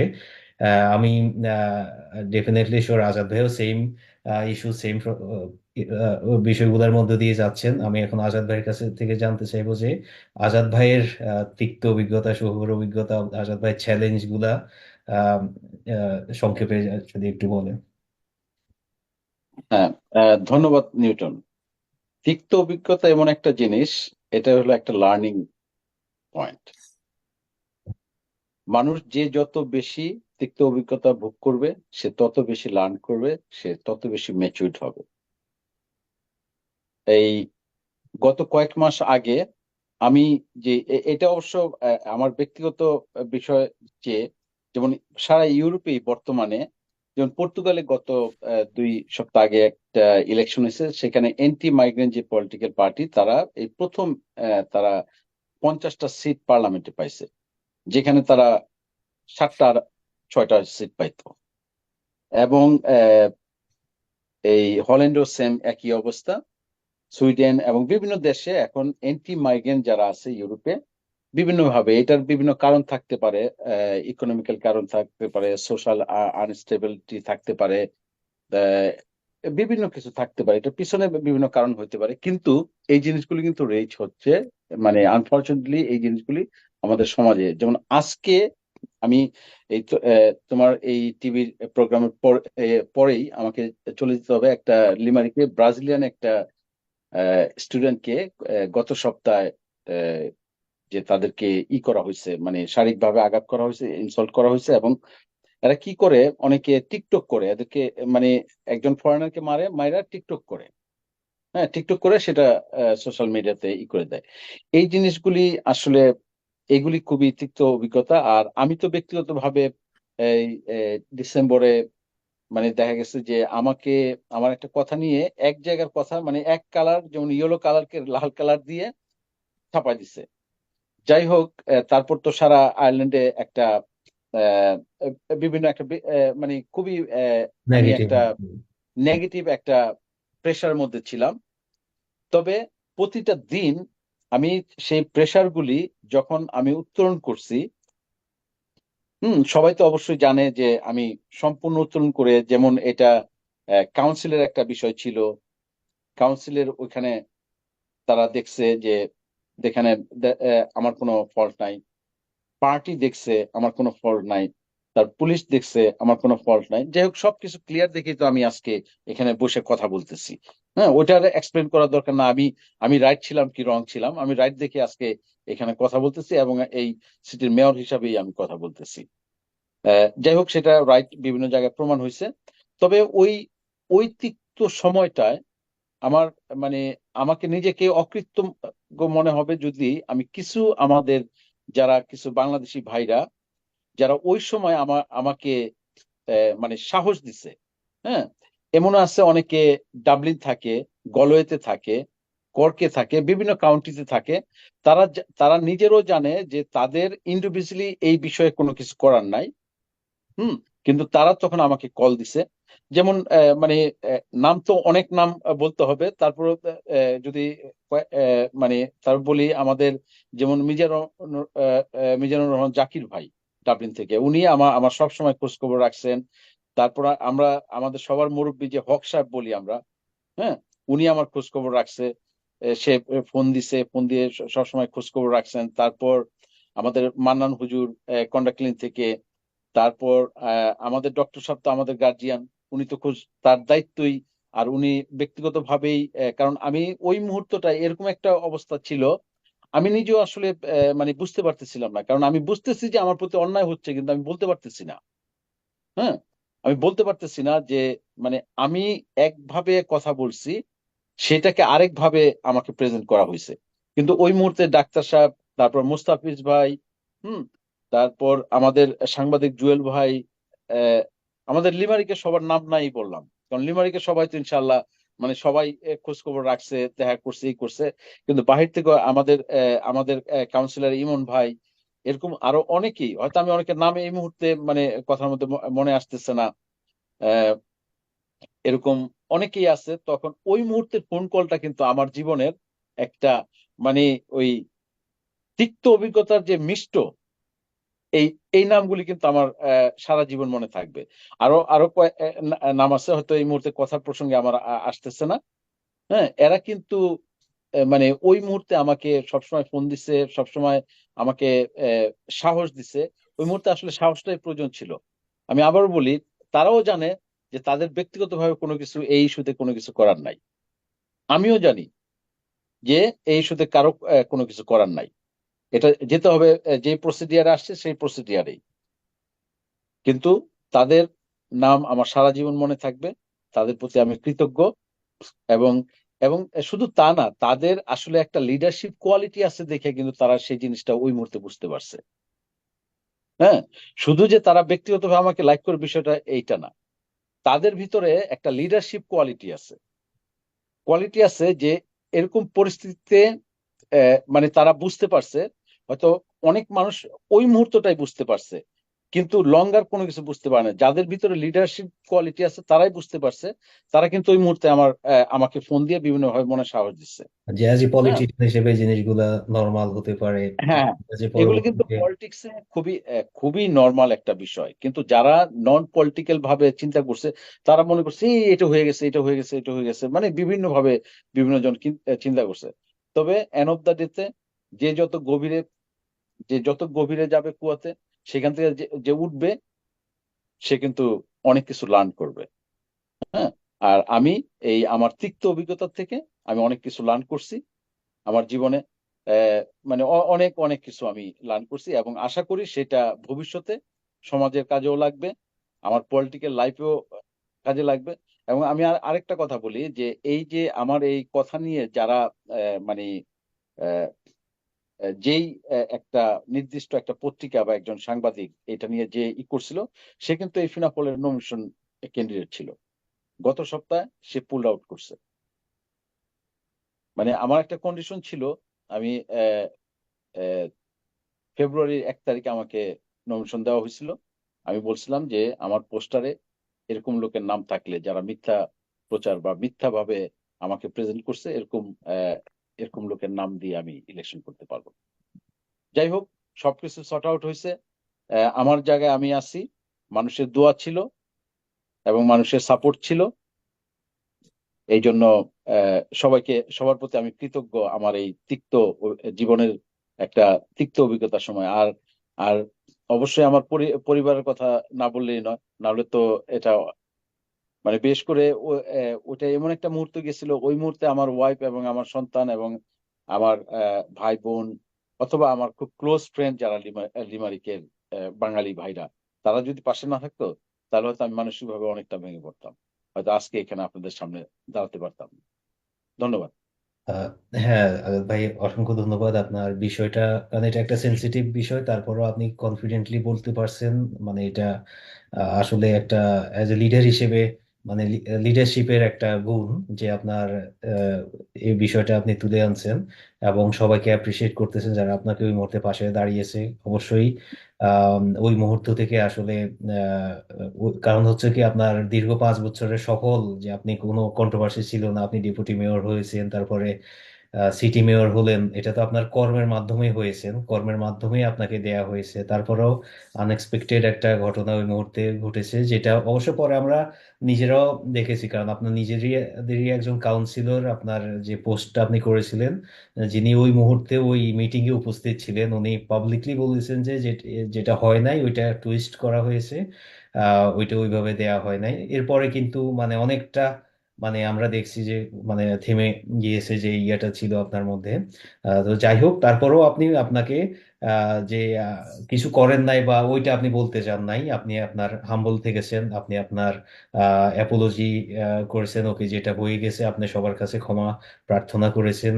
এই কারণে আমরাও আপনার প্রতি খুশি যে আপনি মানে অলওয়েজ, মানে আপনার যে পোলাইটনেসটা আপনি বজায় রেখেছেন এবং আপনি ধৈর্য ধরেছেন। এবং আমি উভয়কে, ইমন ভাই এবং আজাদ তালুকদার, আপনাদের এই যে স্যাক্রিফাইস যেমন গুলো। নিউটন, আমি একটা ছোট করে বলি, জি। আমার যেই অ্যাপোলজি স্টেটমেন্টটা তুমি পড়লে দেখবা, সেখানে কিন্তু আমি কোথাও বলি নাই যে আমি ওই কথা বলছি রাইটারদের ব্যাপারে। আমার অ্যাপোলজিতে কিন্তু আমি আমি যেই কথা বলছি সেটাই আমি দিয়ে পরে অ্যাপোলজি করছি। ওটা পড়লে ওটা মিনিংসটা ওইভাবে বুঝে যাবে। এবং তুমি সুন্দর একটা পয়েন্ট ধরছো, যে মনে করো হাজার মানুষ কমেন্ট করতে পারে সোশ্যাল মিডিয়াতে, এখানে ঘরে বসে যার যার মতো করতেছে। কেউ হয়তো মানে ড্রাঙ্ক অবস্থায় করতেছে, বা যে কোনো অবস্থায় সে নিজের ঘরে বসে যার যার মতো পাবে বসে করতে পারবে, যে কোনো সিচুয়েশনে সে করতে পারে কমেন্টস। কিন্তু সবচেয়ে গুড বিষয় হচ্ছে, আমি যেই কাউন্সিলে বৈশা এই কথা বলছি, সেই কাউন্সিলে যে ছিল তারাই বলছে যে তুমি এটা মিন করো নাই, তোমার কথা টুইস্ট করা হয়েছে এবং তোমার কন্টেন্ট চেঞ্জ করা হয়েছে। এইটা যদি সেই কাউন্সিলে বসে আরেকজন কাউন্সিলর কখনো লিখতে পারতো না, কারণ তাকে তো ধরবে সে, নাহলে তো তাকেও তো আইন ধরবে। এখানে তো শুধু তো পলিটিশিয়ানরা, যেমন ইমন ভাই একটা কথা বললে বা আমি একটা কথা বললে মানে মিথ্যা বলে চলে যাব, তা তো হবে না। এখানে তো আইন কানুন আছে। ঠিক তেমনি করে ওই মহিলা যে আহ, যে এই স্টেটমেন্ট দিছে, কারণ সে সে ওই মিটিং এ ছিল এবং সে স্পষ্টভাবে লিখছে যে এখানে টুইস্ট করা হয়েছে তার বক্তব্য এবং এটাকে কন্টেন্সি চেঞ্জ করা হয়েছে। যাই হোক, মানুষ শিখে পরিস্থিতিতে, এবং আমি মনে করি আমার অভিজ্ঞতা হয়েছে, আমি শিখছি। থ্যাংকস। অসংখ্য ধন্যবাদ। যাক, অনেক কিছু আমাদের আপনাদের জানা অজানা জানলাম, কিন্তু জানা শেষ নাই, অনেক কিছুই আপনাদের আছে অভিজ্ঞতা, যেটা আগেই বলেছি যে আসলে আপনাদের জানার 5 বছরে অনেক কিছু আপনারা ডান করেছেন, অনেক কিছু করে এসেছেন, যেটা এই স্বল্প সময়ে জানা সম্ভব না। সো আপনারা আপনাদের টাইমের শেষ প্রান্তে এবং আরেকটা নির্বাচন সন্নিকটে, এবং আপনারা দুজনেই আগামী নির্বাচনে অংশগ্রহণ করতেছেন। আহ, এখন আগামী নির্বাচনে অবশ্যই আমি জানি যে গত বছরের থেকে, প্রথমবারের থেকে আপনারা অবশ্যই ভালো পজিশনে, আপনাদের পরিচিতি বেড়েছে, আপনাদের লিংক বেড়েছে। তো সেই হিসেবে আগামী নির্বাচনের বিষয়ে আপনাদের মতামত কি, যে আপনাদের কনফিডেন্ট কতটুকু, অথবা আপনারা কতটুকু প্রস্তুত? কারণ নির্বাচন আর 1-1.5 মাস বাকি আছে। তো সেই ক্ষেত্রে আপনাদের আগামী নির্বাচন সম্বন্ধে আপনাদের জাস্ট ছোট করে কিছু একটা ওভারভিউ দেন প্লিজ, ইমন ভাই। ধন্যবাদ নিউটন। পলিটিক্যাল লাইফটা আসলে একটু ডিফারেন্ট। এখানে অ্যাচিভমেন্ট দিয়েই যে কেউ ইলেক্টেড হবে নট রিয়েলি, পার্টির একটা ব্যাপার থাকে। আহ, সুতরাং এখন যদি আল্লাহ রবুল আলমিন চান আবার আসবো, কারণ কাজ ভালোই করেছি। কিন্তু বাকিটা আল্লাহর ইচ্ছা। কারণ ওই যে বললাম, পলিটিক্যাল সিনারিও চেঞ্জেস। যে কেউ যে কোনো সময় ইলেক্টেড হতে পারে। মানুষের ইলেকশনের 2 দিন আগেও মানুষের মেন্টালিটি চেঞ্জ হতে পারে due to any incident, for any party affiliated matters, আর যে কোনো কিছু। সুতরাং নিশ্চিত করে কেউ বলতে পারে না যে আমি ইলেক্টেড হবই। তবে আল্লাহ চাইলে ইনশাল্লাহ আবার দেখা হবে। ইনশাল্লাহ আপনার চেষ্টা আপনি চালিয়ে যাচ্ছেন, এরপরে বাকিটা তো সবকিছু আনএক্সপেক্টেড, এটা ভবিষ্যৎ এক্স্যাক্টলি। বলা যায় না। যেহেতু কোনো এটা পলিটিশিয়ান বোধহয় বুকে হাত দিয়ে বলতে পারবে না না, যে আমি আবার ইলেক্টেড হবো, I will be MP, I will be this. এখন কারেন্ট সিনারিও আসলে একটু ডিফারেন্ট। এখানে আসলে বলাটা মুশকিল। হ্যাঁ। আজাদ ভাই, আপনারও কি সেম? আহ, আমার সেম বলতে কি, আহ, জীবনে তো যে কোনো কিছু করতে হলে কনফিডেন্স অবশ্যই থাকতে হবে। আর যারা ক্যান্ডিডেট, ইমন ভাইয়ের সাথে আমি 100% একমত, যারা ক্যান্ডিডেট তারা তো ইলেক্টেড করবে না, যারা ভোটার তারা ইলেক্টেড করবে। এখন তারা যে কাজগুলি, মানুষের কাজগুলি দেখবে প্রিভিয়াস, কারণ আমরা আমরা ছিলাম প্রিভিয়াস 5 ইয়ার্স, এবং এই 5 বছর থাকার কারণে দেখা গেছে আমরা বিভিন্ন কমিউনিটিতে, বিভিন্ন জায়গায় আমরা কন্ট্রিবিউশন করছি। মানে সেই সুযোগটা আমাদের হয়েছে, হওয়াতে দেখা গেছে যে অবশ্যই আমাদের নেটওয়ার্ক বিল্ড হয়েছে। আর এই জন্য অবশ্যই একটা, আহ, আমি মনে করি যে একটা পজিটিভ সাইডে আমরা আছি। হ্যাঁ, আর সবচেয়ে বড় আজকে, যেমন আমি একটা জিনিস আজকে বলতে চাই, মানে মোটামুটি একটা ঘোষণার মতো দিতে চাই। আমার যে ক্যানভাস কার্ড আসবে এটার মধ্যে আসতেছে, সেটা হলো আমি ডোয়াল রাহিন মঙ্গিট এরিয়াতে একটা কমিউনিটি হল বিল্ড করতেছি। হ্যাঁ, সেটা আমার যে ক্যানভাস কার্ড আসবে সেটার মধ্যে, এবং এটার কাজ কিন্তু শুরু হয়ে গেছে।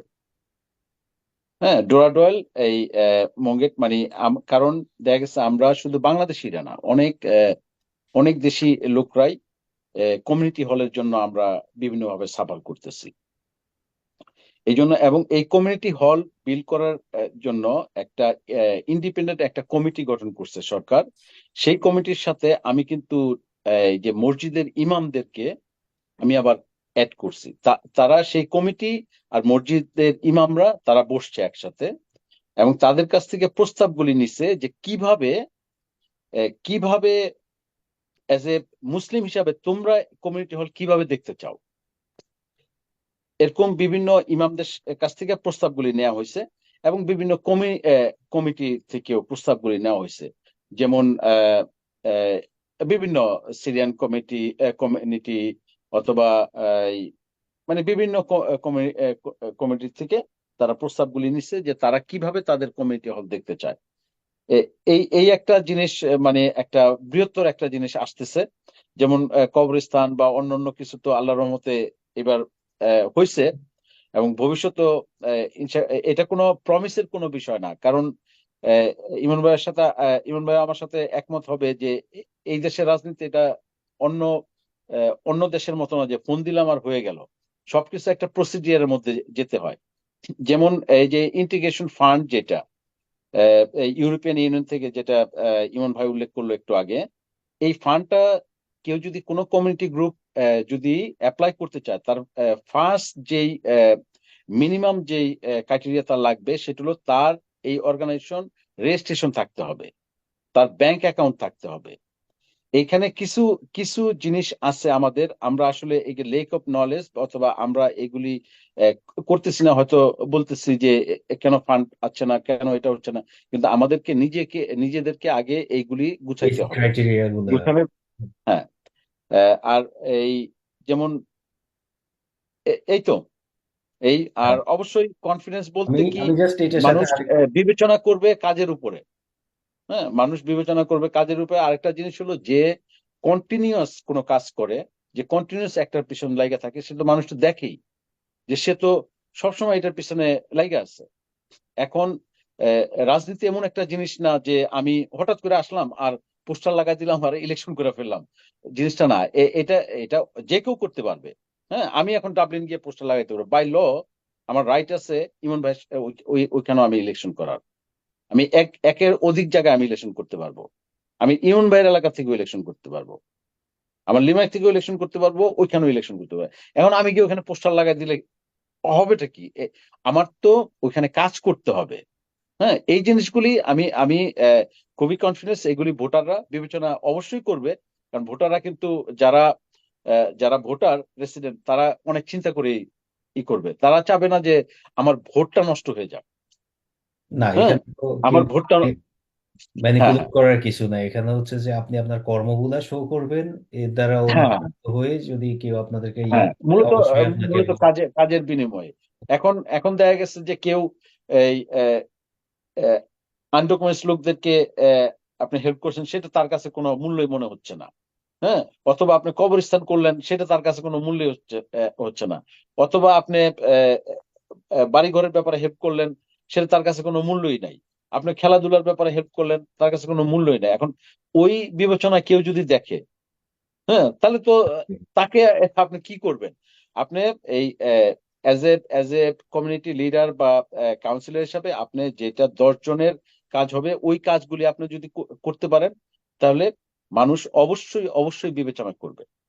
এবং ইমন ভাই যেই যেই কাজটা হাত দিচ্ছে যে আমি তাকে I wish all the best for the the আমাদের যেই স্মৃতিসৌধ, এটার এটা খুবই খুবই একটা ভালো একটা জিনিস উনি হাত দিচ্ছে। আশা করি সেটা উনি সাকসেস হবেন। হ্যাঁ, ইনশাল্লাহ। ধন্যবাদ। চল। আমি সেম টাইমে আপনাকে জাস্ট ইয়ে করতেছি, ধরেন আপনারা দুইজন আসতেছেন কনফার্ম, আর আমাদের এখানে কমিউনিটির নতুন আরো কিছু ব্যক্তি আসতেছেন। ওনাদের প্রতি আপনাদের কি সাজেশন এবং কি গুড উইশ থাকবে আপনাদের? অবশ্যই গুড উইশ থাকবে। একজন বাংলাদেশি হিসাবে যারাই আসবে, যেমন আমাদের শিবলি ভাই আসতেছেন গলের থেকে, সে ফিনাইল থেকে নমিনেশন পাইছে। তারপর আমাদের কামাল ভাই আসতেছেন লেবার পার্টি থেকে, সে মেয়র থেকে। তারপর আরো দু একজনের কথা আমি এমনি শুনছি যে তারা হয়তো ইলেকশন করবে।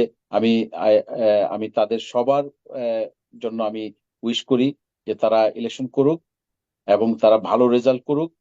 এবং তাদেরকে একটা জিনিসই আপনারা কমিউনিটির সাথে, আমি শিবলি ভাই বা অন্যান্য অনেকের সাথে আমার কথা হয়েছে, আমি সবসময় একটা জিনিসই বলার চেষ্টা করছি যে আপনারা কমিউনিটির সাথে এঙ্গেজ থাকেন, আপনারা সময় দেন, বিভিন্ন কমিউনিটির সাথে সময় দেন। আপনি সময় দিলে, পরিশ্রম করলে অবশ্যই রেজাল্ট ভালো আসবে। হ্যাঁ, এইটাই মূল কি, যে সময় দিতে হবে। আমি শিবলি ভাই, উনি I am proud of him. সে ফিনাইগালের মতো একটা পার্টি থেকে সে নমিনেশন পাইছে। হ্যাঁ, এটা খুবই খুবই একটা ভালো একটা বিষয়। তারপর আমাদের কামাল ভাই তো আসেনি, উনি তো অনেক আগে থেকেই ইলেকশন করতেছেন, অনেক ইলেকশনের ব্যাপারে অনেক অভিজ্ঞ লোক উনি। বিশেষ করে শিবলি ভাই যখন নতুন লোক, তাকেই আমি বলবো যে আপনি কমিউনিটিকে সময় দেন এবং বিভিন্ন অন্যান্য কমিটির সাথে যত বেশি ইন্টিগ্রেশন করতে পারবেন ততই ভালো, এবং বিভিন্ন চ্যারিটি অর্গানাইজেশন এবং বিভিন্ন কিছুতে আপনি যখন জড়িত হবেন। যেমন আমার একটা কথা হঠাৎ করে এখন মনে পড়লো যে নিউটন, তুমিও সম্ভবত ছিলে। আমরা এই আর্তাস্কিতে একবার মুসলিমরা একটা রাস্তা ক্লিনের একটা করছিলাম, আমি জানি না তুমি ছিলে কিনা। ঈদের দিন, হ্যাঁ, আহ, ঈদের দিন। হ্যাঁ, হ্যাঁ। তো এই যে যেমন এই জাতীয়, যেমন আমাদের এই যে মসজিদ থেকে বিভিন্ন ইমামরা ছিল, আমরা কিন্তু লিমারিক সিটি ক্লিন করছিলাম মুসলিম ইসে থেকে। এবং আমার মনে আছে যে লিমারিকের যে পত্রিকা, লিমারিক পোস্ট পত্রিকায় ওই বছরের হাইয়েস্ট শেয়ার হয়েছে ওই পত্রিকায়। হ্যাঁ, আমরা কিন্তু, আচ্ছা। হ্যাঁ, ওই পত্রিকাটা যে নিউজটা আসছিল যে আমরা আমরা মুসলিম কমিউনিটিরা যে রাস্তাগুলো, সেখানে আমাদের বয়স্ক লোক, ইয়াং লোক সবাই ছিল। এবং সবচেয়ে সবচেয়ে একটা গর্বের বিষয় যে ওই পত্রিকার ওই বছরের সর্বোচ্চ সর্বোচ্চ মানুষ, তার মানে আমরা যদি অ্যাজ এ নতুন ক্যান্ডিডেট হিসাবে বা বিভিন্ন ভাবে আমরা যদি এই জাতীয় কোনো কাজে এঙ্গেজ হই, দেখবেন যে আইরিশরা, তারা কিন্তু খুবই ভালো একটা জাতি, তারা অনেক অ্যাপ্রিসিয়েট করে কাজের। তাই আমি মনে করব যে এইভাবে যদি বিভিন্ন কাজে এঙ্গেজ হইতে হবে, লোকাল কাজগুলিতে এঙ্গেজ হইতে হবে, হইলে আশা করি অবশ্যই ভালো রেজাল্ট হবে। এবং আহ, আমার জন্য সবাই দোয়া করবেন যাতে পরবর্তীতে আবার ইলেক্টেড হয়ে আসতে পারি ইমন ভাইয়ের জন্য, এবং আমাদের অন্য অন্য সমস্ত ক্যান্ডিডেট যারা যারা আছে অ্যাজ এ বাংলাদেশি হিসেবে, যে যেই যেই কাউন্টিতে থাকুক না কেন। আমি এটা আগেও বলছি যে যে বাংলাদেশ হিসাবে যখন ওনার দাঁড়াবে, যে কেউ যেই কাউন্টিতে, যেই রিগার্ডলেস দেয়ার পার্টি পলিসি, যেই পার্টি থেকেই হোক, আপনি একটা জিনিস মনে করবেন, লোকাল ইলেকশন আসলে ওই পার্টি ডিভাইডেড ভাবে করে না। লোকাল ইলেকশনে কিন্তু আমরা যে ভোটগুলি দেই, এখানে কিন্তু পার্টির কোনো পার্টিকে ভোট দিতে হবে পার্লামেন্টের মতো না। আমরা কিন্তু ক্রস পার্টি ভোট হয়, মানে এই পার্টির লোক এই পার্টি এই মোশনে ভোট দেয় এইভাবে। আর পার্লামেন্টে কিন্তু এইভাবে ভোট দেওয়া যায় না, পার্লামেন্টে যার যার পার্টির ভোট তাকে দিতে হয়। তার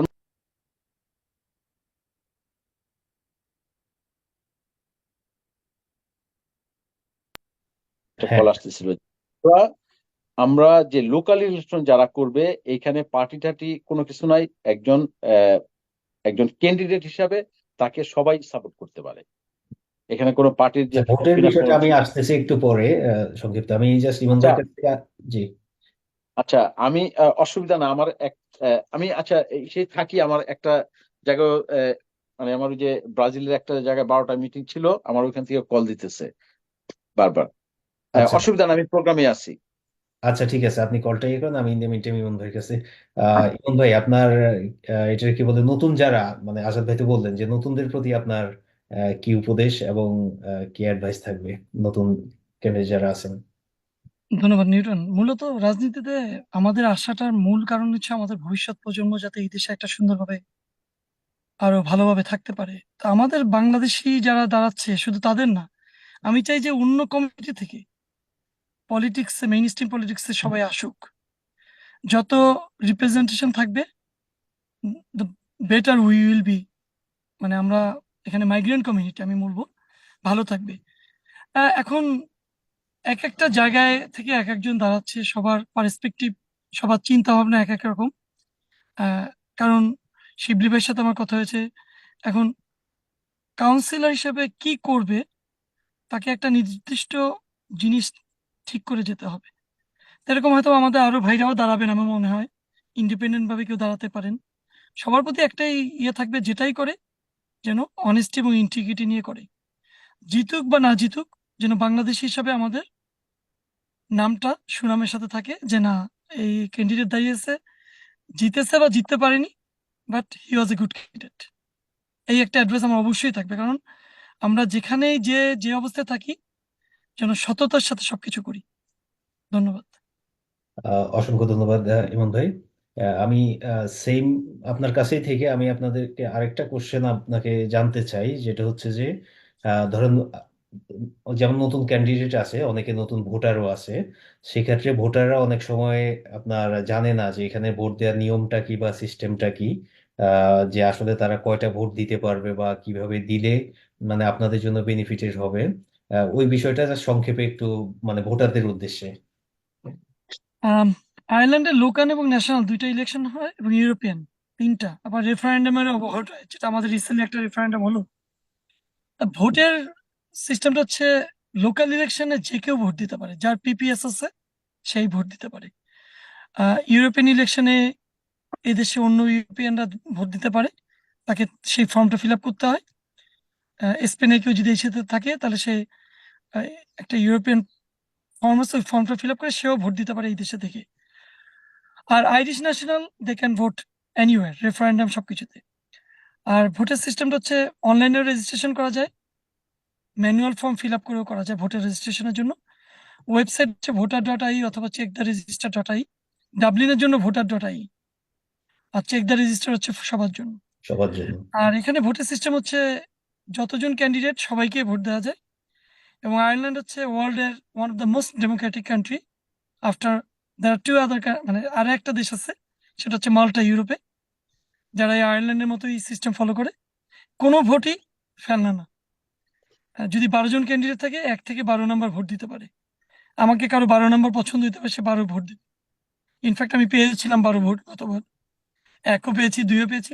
তো এটা সবকিছু কাউন্ট হয়, প্রথমে 1 নম্বর কাউন্ট হয়, তারপরে আস্তে আস্তে এলিমিনেট হয়। 1 নম্বরে যদি কেউ ভোট পেয়ে মাত্র 200 ভোট পায়, তাকে প্রথমে এলিমিনেট করে, তার ভোটগুলো তখন সব ক্যান্ডিডেটের কাছে যায়। এই সিস্টেমে ভোটগুলো হয়। এই সিস্টেমটা সব জায়গায় ফলো হয় আয়ারল্যান্ডে। এক নম্বর ভোটটা হচ্ছে যে মেইন প্রায়োরিটি, যে 1 নম্বর ভোটটা, এরপর এরপর অন্য ভোটগুলো কাউন্টেবল মানে। এক্স্যাক্ট। আচ্ছা।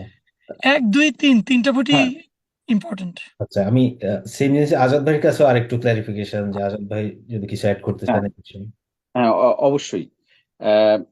ইমন ভাই অবশ্য সুন্দরভাবেই ক্লারিফাই করছে যে প্রথম ফার্স্ট অফ অল আমাদেরকে যে জিনিসটা জানতে হবে যে আসলে লোকাল ইলেকশনে কে ভোট দিতে পারবে। অনেকে এই কোশ্চেন আমরা অবশ্য প্রতিদিন প্রতিদিন আমরা ফেস করি। সেটা হলো আমরা যখন যে কারো কাছে বলি যে তুমি কি লোকাল ইলেকশনের জন্য ভোটার রেজিস্ট্রেশন করছো, সে প্রথমেই সে যেই ইটা করে বলে যে না, আমি তো আসলে আইরিশ সিটিজেন না, আমি তো আসলে regardless their immigration status each and every one entitle to vote for local election.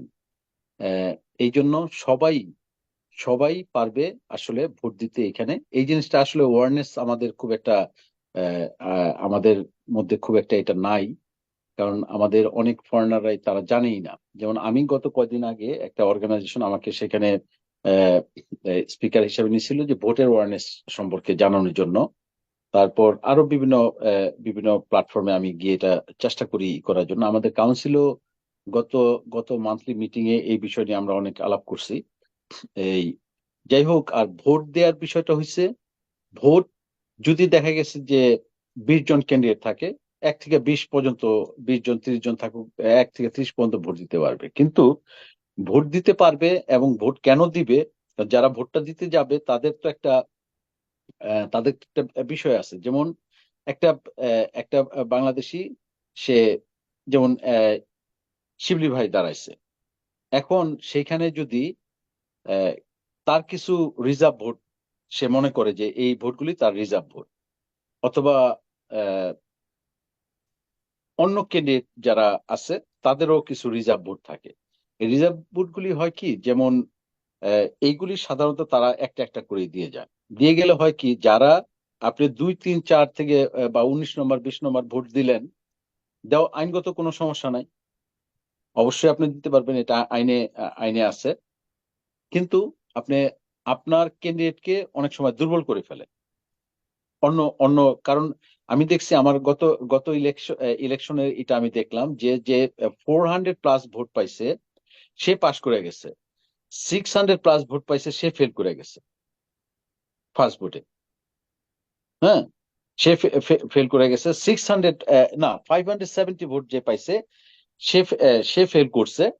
কিন্তু 400+ যে ভোট পাইছে সে পাশ করছে। তার মানে ওই যে আপনার second vote, third vote, fourth ভোটগুলি যে দিচ্ছেন, এইগুলি অনেক সময় যেমন পজিটিভ একভাবে, আবার আপনার ক্যান্ডিডেটের জন্য আপনি যদি কাউকে চান যে সে সেখানে কাউন্সিলর হিসেবে থাকুক, হুম, তাহলে সেখানে আপনি 1 ভোট দিলেও কোনো সমস্যা নাই, আইনের কোনো বাধা নাই। আপনি 20 ভোট দিলেও কোনো বাধা নাই, ঠিক তেমনি 1 ভোট দিলেও বাধা নাই। এবং অনেকে জানে না আসলে ভোটটা দিতে হয় কিভাবে। এখানে লিখতে হয় যাকে আপনি যাকে ভোট দিবেন 1 লিখতে হয়, এরকম নাম্বার লিখতে হয় এইভাবে। যেমন গত বছর আমাদের লিমারিকে আমি মানে অনেকটা আশ্চর্য হয়েছি যে প্রায় বেশ কয়েকশো ভোট তারা কাউন্ট করতে পারে নাই। কারণ আসলে অনেকে জানেই না কিভাবে ভোট দিবে। তারা কি করছে, যেমন এক এক ছবির পিছনে যে ক্যান্ডিডেটকে ভোট দিচ্ছে সেই ছবির পিছনে তারা টিক দিচ্ছে। ছবির এই যে একটা ঘর থাকে সেটার মধ্যে টিক দিছে, কেউ ক্রস মার্ক দিছে। আসলে এরকম না, আসলে আমাদের ভোটটা দিতে হয় নাম্বার নাম্বার দিয়ে। নাম্বার সেটা ওয়ান। যে হ্যাঁ, এটা সব কাউন্ট্রিতেই একই সম্ভবত ব্যালট পেপার। তাই যে যে কাউন্ট্রিতে থাকেন না কেন, আপনারা যখন ভোট দিতে যাবেন তখন আপনার চয়েসের ক্যান্ডিডেটকে আপনি 1 নাম্বার ভোট দিবেন। আপনার যে ফার্স্ট চয়েসের ক্যান্ডিডেট তাকে আপনি 1 লিখবেন, কখনো টিক দিবেন না বা ক্রস দিবেন না। ভোটের বেলায় নাম্বার কাজ করে।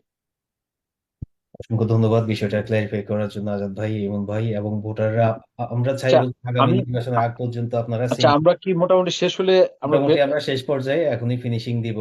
আহ, আচ্ছা কিন্তু ভোটের বিষয়টা আপনারা নির্বাচন আগ পর্যন্ত আপনাদের যারা ভোটার আছে মানে সেম জিনিসটা এক্সপ্লেন করে যাবেন, এবং আপনাদের যারা ভলেন্টিয়ার আছে ওনারা আশা করি এটা এক্সপ্লেন করে যাবেন। এবং আমি উভয় আজাদ ভাই এবং ইমন ভাইকে অসংখ্য ধন্যবাদ জানাই যে আপনাদের গুরুত্বপূর্ণ সময় ক্ষেপণ করে আমাদের সাথে আজকে সকালে সময় দেওয়ার জন্য। এটা আমাদের জন্য, আমরা অনেক কিছু জানতে পারলাম আসলে আপনাদের ইনসাইড আউটসাইড, এবং কি বলে আপনাদের বিগত 5 বছরের অভিজ্ঞতা, সামনে কি কি করার প্ল্যান, সবকিছু আমরা জানতে পারলাম। আপনাদের আগামী নির্বাচনের যে সময়, আপনাদের যে প্রচারণা ভালোভাবে হোক, আপনাদের নির্বাচনে আবার আপনারা সফল হয়ে আসেন এই আশা আমরা সবাই ব্যক্ত করি। কারণ আপনারা থাকলে আমরা আছি, আপনারা থাকলে আমাদের অস্তিত্ব আমরা ফিল করি এখানকার কমিউনিটিতে। আর যারা ভোটার আছেন, যারা ভোট আপনার এলাকায়, ওনাদেরকে অবশ্যই সমর্থন দিবেন, আপনারা ভোট রেজিস্ট্রেশন করবেন। এটা কমিউনিটির জন্য আপনারা এই জিনিসটা করবেন। ইমন ভাই বলেছেন যে কাজের দ্বারা, বা কারণ হয়তো এক এক কাজ এক একজনের দ্বারা উপকার হয়, কিন্তু সবচেয়ে বড় কথা হচ্ছে যে ওনারা থাকলে আমাদের উপকার। যে আপনারা যদি থাকেন তাহলে এটাই আমাদের জন্য একটা শক্তি বর্তমানে, কারণ আমাদের মানে গ্রোয়িং কমিউনিটি, এখানে আমাদের শক্তি দরকার, আমাদের রিপ্রেজেন্টেটিভ দরকার, আমাদের একটা মিডিয়া দরকার, আমাদের ভয়েসটা অন্যদের কাছে পৌঁছানোর জন্য, আরো উপরে পৌঁছানোর জন্য। এই কারণে আপনাদেরকে আমাদের দরকার, আমাদের কমিউনিটির সবার আপনাদেরকে দরকার। এবং আপনাদের এরিয়া যারা ভোটার নাই, আমি ওনাদেরকে অনুরোধ করব যে আপনারা অন্যভাবে আপনাদেরকে সাহায্য করার জন্য, সাপোর্ট দিয়ে, সমর্থন দিয়ে, অ্যাডভাইস দিয়ে, এবং ওই এরিয়াতে যদি আপনাদের কোনো ফ্রেন্ড থাকে তাদেরকে আপনারা রিকমেন্ড করতে পারেন, বিভিন্নভাবে আপনারা সহায়তা করতে পারেন। অলওয়েজ ওনাদেরকে পজিটিভ ইয়াতে মানে রাখার চেষ্টা করবেন। এটাই যারা আমাদের আইরিশ বাংলা টাইমসের দর্শক আছেন, পাঠক আছেন, যারা বাংলাদেশি কমিউনিটির মানুষজন আছেন, যারা এই ভিডিওটি দেখবেন, আপনাদের প্রতি এটা আমাদের সবার পক্ষ থেকে সবার অনুরোধ। এবং আপনাদের অগ্রিম শুভেচ্ছা আগামী নির্বাচনের জন্য। এবং আমরা চাইবো যে আমরা আপনাদের সাথে থাকি, কমিউনিটি আপনাদের সাথে থাকবে। এই শুভকামনায় আজকের মতো বিদায় জানাচ্ছি। আহ, ধন্যবাদ নিউটন এবং আপনারা আইরিশ বাংলা টাইমস। সংক্ষিপ্তভাবে দর্শকদের উদ্দেশ্যে কিছু কিছু বলে দেন। আচ্ছা, অবশ্যই। ধন্যবাদ নিউটন, আইরিশ বাংলা টাইমস এবং সকল দর্শকদেরকে আহ, সময় দেওয়ার জন্য অসংখ্য ধন্যবাদ। আমরা যদিও ব্যস্ত, তারপরেও বাংলাদেশি যে কোনো অনুষ্ঠানে আসতে সবসময় সময় বের করে নিই। আম, আমাদের সবার জন্য দোয়া করবেন, আমার জন্য এবং আজাদ ভাইয়ের জন্য, এবং আইরিশ বাংলা টাইমস এর জন্য শুভকামনা রইল। হ্যাঁ, আমি আসবো। জি আসেন, হ্যাঁ। হ্যাঁ, আহ, ধন্যবাদ সবাইকে। অনেক দীর্ঘ সময় আলোচনার জন্য আইরিশ বাংলা টাইমসকে অনেক অনেক ধন্যবাদ যে আমাদেরকে এই সুযোগ করে দেওয়ার জন্য।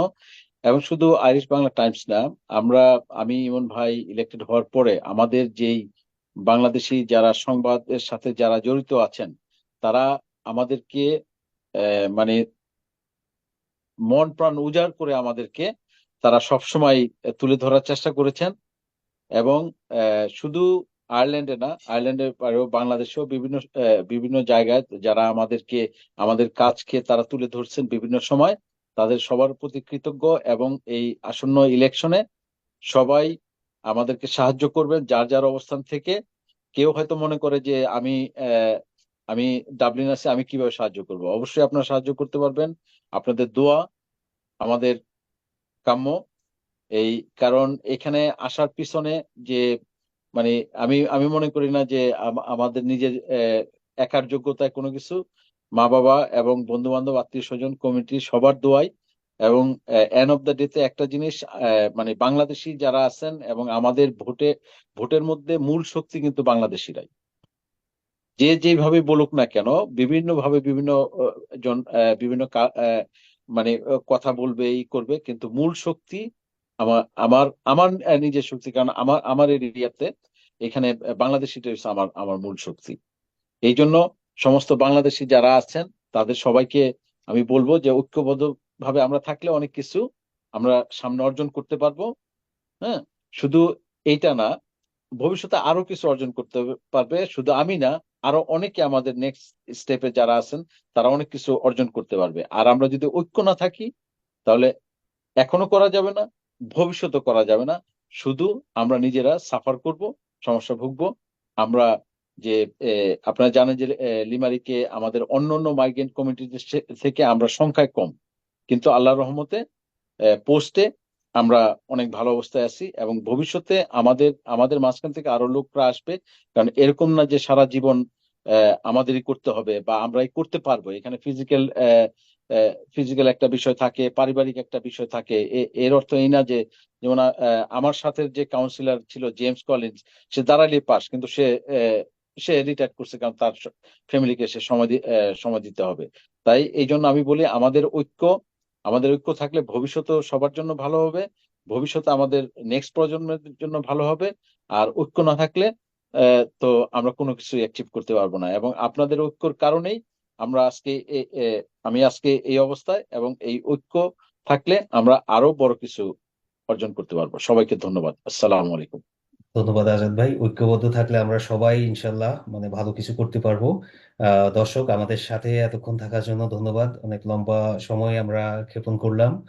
আগেই বলেছি লম্বা সময় ছাড়া সম্ভব না।